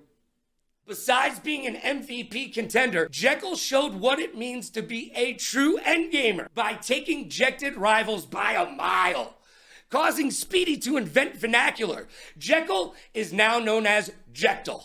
The 3rd anarchist stepped out from his coaching position to take the tier 7 spot on short notice. But did it help? Well, that remains to be seen. And the Ravens need to be asking themselves, should Wonk be playing this season? We talked off camera, and she was surprised that I didn't ask her why she wasn't playing this season.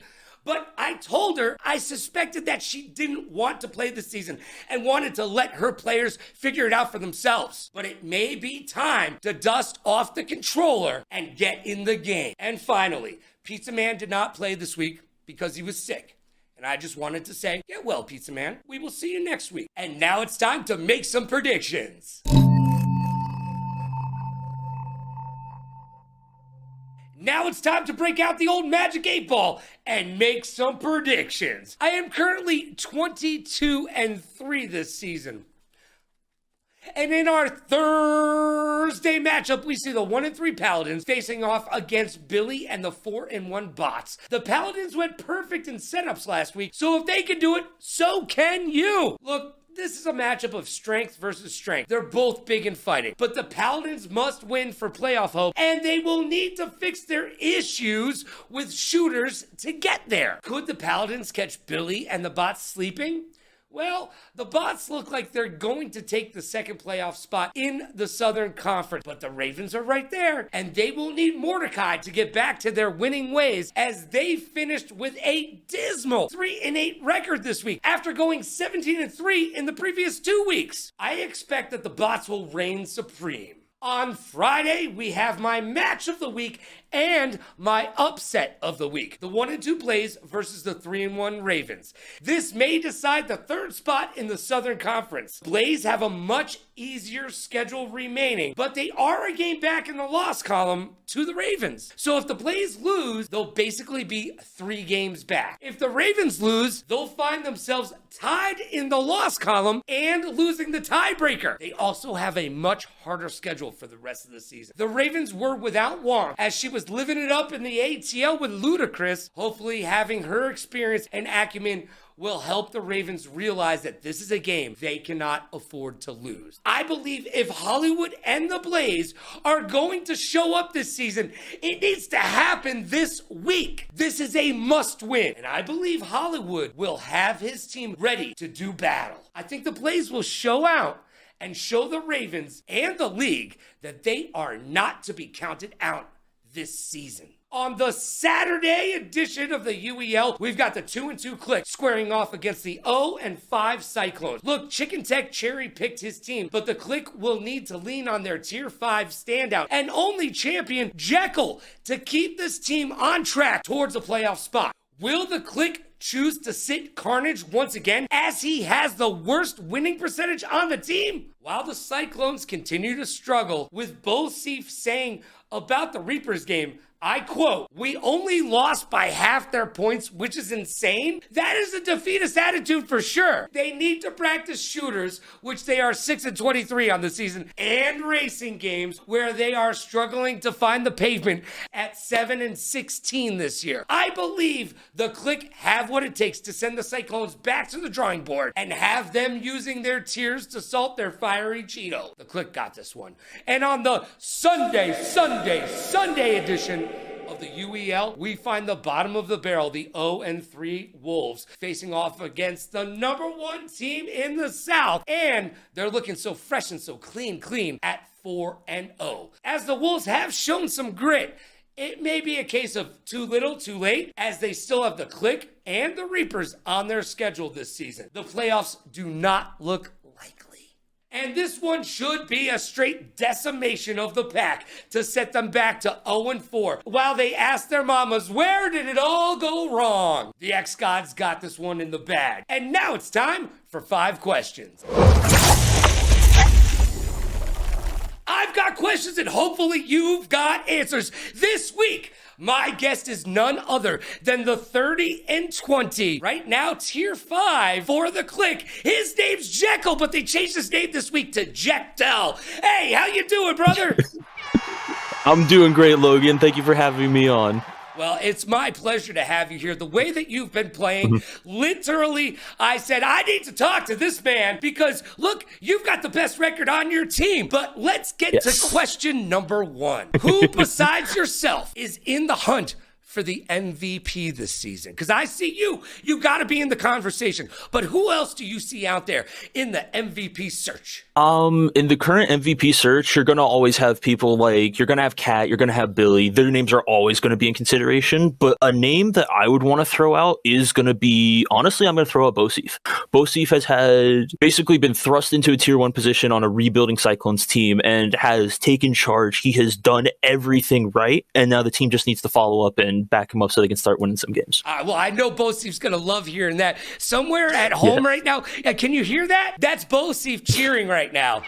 Yeah, they dropped me on technical timeout. He's totally stoked about it. Yes, sir. All right, question number 2. Casters brought this up. I don't know who doesn't feed these casters, but they're always talking about food. And I have the perfect answer to this question, which, by the way, I think is a pretty lame question. But since they brought it up, I have to bring it up to you. Is a hot dog a sandwich? I really dislike that you asked me this question because no, it is not a sandwich. I understand it is a piece of bread that goes around, but it is not a sandwich. A sandwich is 2 individual slices of bread with meat in the middle. All right. That is a sandwich. A hot dog bun is together. All right, so I beg to differ, and this is my explanation for you. This is my explanation. All right, I'm ready. All right, a hot dog is a sandwich like Kleenex is facial tissue. Kleenex is a type of facial tissue like a hot dog is a type of sandwich. Oh, yeah! Oh, yeah! Oh, I think I hit that out of the park. Come on. I think that is a good response to it, but I don't think that's enough to convince me just yet. I still think a hot dog isn't a sandwich. All right, fair enough. We'll let you have your opinions. It's a very subjective question, but this one may not be. Look, your owner is watching this show right now, okay? Yep. And I need you to look into the camera, and I need you to tell him what tier you should be playing at. This is a question I do not want to have to answer. And I'm gonna be completely straight with you, Lewis. I love you. The tier I should be playing at is whatever tier gives the team the best chance to win. I'm not gonna be out here saying I should be tier 1, tier 2, whatever it is. It's whatever puts the team in the best position to win. That is where I go. Well, you took a big pay cut so that Chicken Tech could put this team together. You guys aren't having the season that I think you'd like to have, but you, my friend, 30-20, best record on the team. I'm just saying tier 5 may be a little bit too far in the back of the bus from where I'm sitting. I've had several people come up and tell me that. I'm sitting here completely fine with it right now. I'm still working my way through college, and I'm helping the team win by taking that pay cut. I'm okay with it. All right. Question number 4. Now, you said you are still in college currently. What are the skills that you have learned from being a pro gamer in the UEL that has transferred over to your scholastic studies? Honestly, being able to process information on the fly, being able to, so I'm a history major, being able to read a primary source document and able to digest and understand portions of it and then be able to regurgitation from understanding information has translated well from video games to the classroom. And you know what? You'll love to see it because, when we were coming up, when I was coming up back in the day when I was a teenager with just a little bit of gold in a pager, look, I used to read Word Up magazine and the teachers would say, you'll never learn or go anywhere from playing video games. Well, video games are here. They are here to stay. Question number 5. They're here. Look, you are the only champion on your team and you did that with the likes of the Reapers. So I've got a question for you. You've got Hollywood. You've got Cat. They are hanging on by their fingertips on a ledge, and you can only save one. Who do you save? I don't. You know what? I think I save Cat. I save Cat, and here's my reasoning for saving Cat. Hollywood, you are a great dude.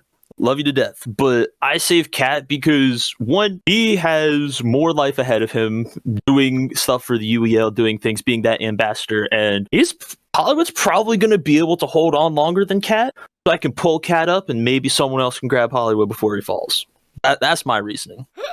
Well, I'm going to see both of them in just a little bit because they are in town with Titus, and I will let them know which of them you want to save and which of them you will let fall to their death. All right. Sounds good to me. That was a lot of fun. Thank you so much for being here, Jekyll. I appreciate YOU. And now it's time for the blame game, baby! You ask for it, and ask and you shall receive. Each and every single week, we pick a player from the league or a GM or an owner and make them blame somebody. Well, this week we're going to do it a little bit different because I've got a different type of player on the show. It is none other than the greatest player in the UEL. Trust me, he'll tell you in just a second. Oh, and he's on the Reapers, and he is a 3-time champion. Ricky Rock'em Sock'em Robots, welcome to the show. Thanks for having me. Oh, it is my pleasure to have you. Now, normally we would play a clip and you would have to blame somebody on your team for whatever the badness that happened in said clip. But this week, Ricky, no. Nothing bad about you. The first player of the UEL to go 50-10. Show me that success. Ricky Rockham, he won the finals of this game. He's been in high pressure situations. That's why he can wear a smile on his face, because at the end of the day, if you talk to Ricky, I guarantee you, if you ask him, he will give you a statement. Oh, Ricky, you're so fun. You blow my mind. Hey, Ricky. Yo, that was just you getting down like a clown like Charlie Brown and definitely turning your frown upside down. I have to ask you, as one of the most successful players in the UEL who can't even get a driver's license yet, who do you blame for your success? Look, it's either two people. There's only two people that are to blame. Myself and Damien, the cat. Because at the start of the team, it was just Baba Yaga. It was just me and him, basically. Only good two people. But now, we got more people, more players to play. And now, I'm the GOAT, basically. I play every game except sports games. Do not put me in a sports game, except Roller Champions. But to blame, it's either me and Damien all the way. No one else is doing Jack Dilly. All right, so you're going to say that the Damien, a.k.a. the cat, he really helped you in this league get to where you are? Yes, because he built the team up basically by himself. He's one of the best, probably is the best coach in the league, and he's also one of my best friends. So, aw, that's awesome. Yo, the Reapers have such a tight-knit community. I almost feel like you're the reason that there are no trades, because we all know we're going back into free agency at the end of the season, and I think people aren't trading because they want to build a team and a community like the Reapers, and they are trying to take what that gold standard that you've created for the UEL and parried it. And you know what? I don't know if you can strike gold twice. Can anybody beat the Reapers this year, or is it a four-peat all the way? This season, yeah, nobody is coming close to beating us. I'm not gonna lie. Since the team switched around, Karma was the only New Moon Eclipse. I don't even know what they are now, but they were the only people who stood a chance against us. Now they're all split apart, but no one's winning. It's about to be a wash in the finals. All right, so I'm calling it right now. January 18th, we're going to see the Reapers versus the X-Gods. Tell me how that plays out, Ricky. Yeah, I've been hearing the X-Gods are the best. I've been watching them. You know, they're doing pretty good, but they're not coming close to us. Our team is stacked. And by the end of the season, I'm about to know way more games than I do now. So the whole team's going to learn way more games. So it's over for them. Well, with a 50-10 record, congratulations. You are by far rocking the league. Oh my gosh. Ricky Rock'em Sock'em Robots, thank you for being my guest on the Blade Game today. Hey, thanks for having me. I appreciate it. Oh, no, my pleasure. And now it's time for my hot take. Hot Take is brought to you by Newhouse. Visit newhouse.com today and use code LoganRadioRocks to save a little bit of that do-re-mi-fa-sol-la-ti dough on your next home decor, office decor, gaming chair. Don't buy them. Use an office chair. You think big bosses sit in gaming chairs? Nah. They sit in office chairs, and you should too. Go to newhouse.com. Use code LoganRadioRocks. All right. This week on Hot Take, let's talk about learning, because the league is obviously learning.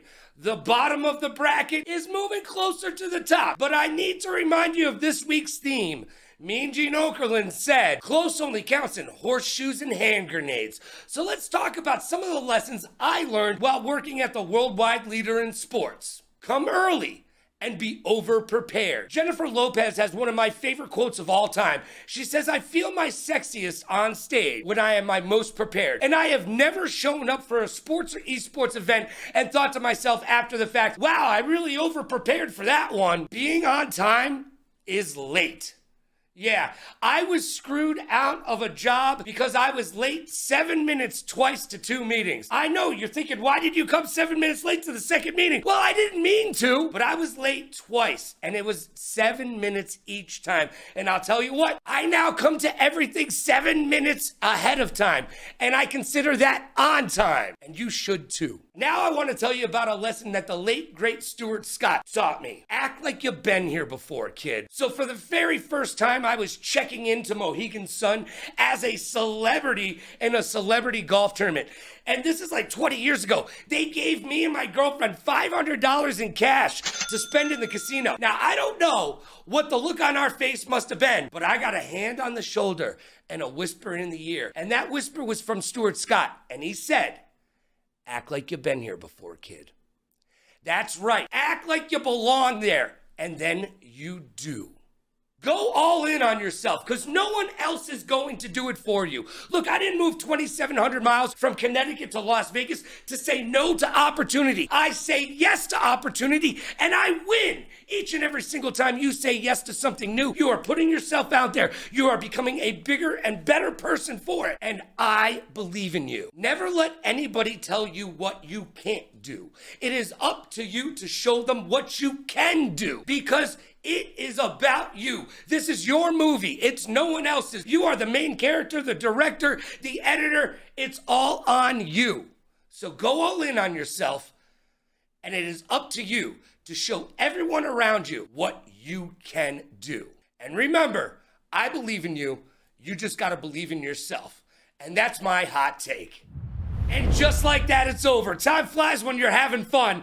That was quicker than a June bug on a hot tin roof. I have no idea what that means, and neither should you. But thank you for joining us right here on the Ultimate Endgamers YouTube channel. You can catch a new episode each and every single Wednesday night at 6 p.m. Pacific. That is 9 p.m. Atlantic if you're speedy, but Eastern for everybody else. Tomorrow, the race for $1 million continues, and we have a great week of action ahead of us. So get locked in, get strapped in. It's gonna be a bumpy ride as those teams try to rise up from the bottom and take those teams from the top. But the teams at the top, they're like, we are king of the hill, baby. We're gonna knock you down because we don't clown around. I am Logan Summit. This was Technical Timeout. Be good to yourself and be kind to others. Pay it forward, play it forward. Rock like a party star, party like a rock star. Smile strong, laugh loud, and last but not least, please like, follow, and subscribe so you'll know when we'll be back. Thanks for being here.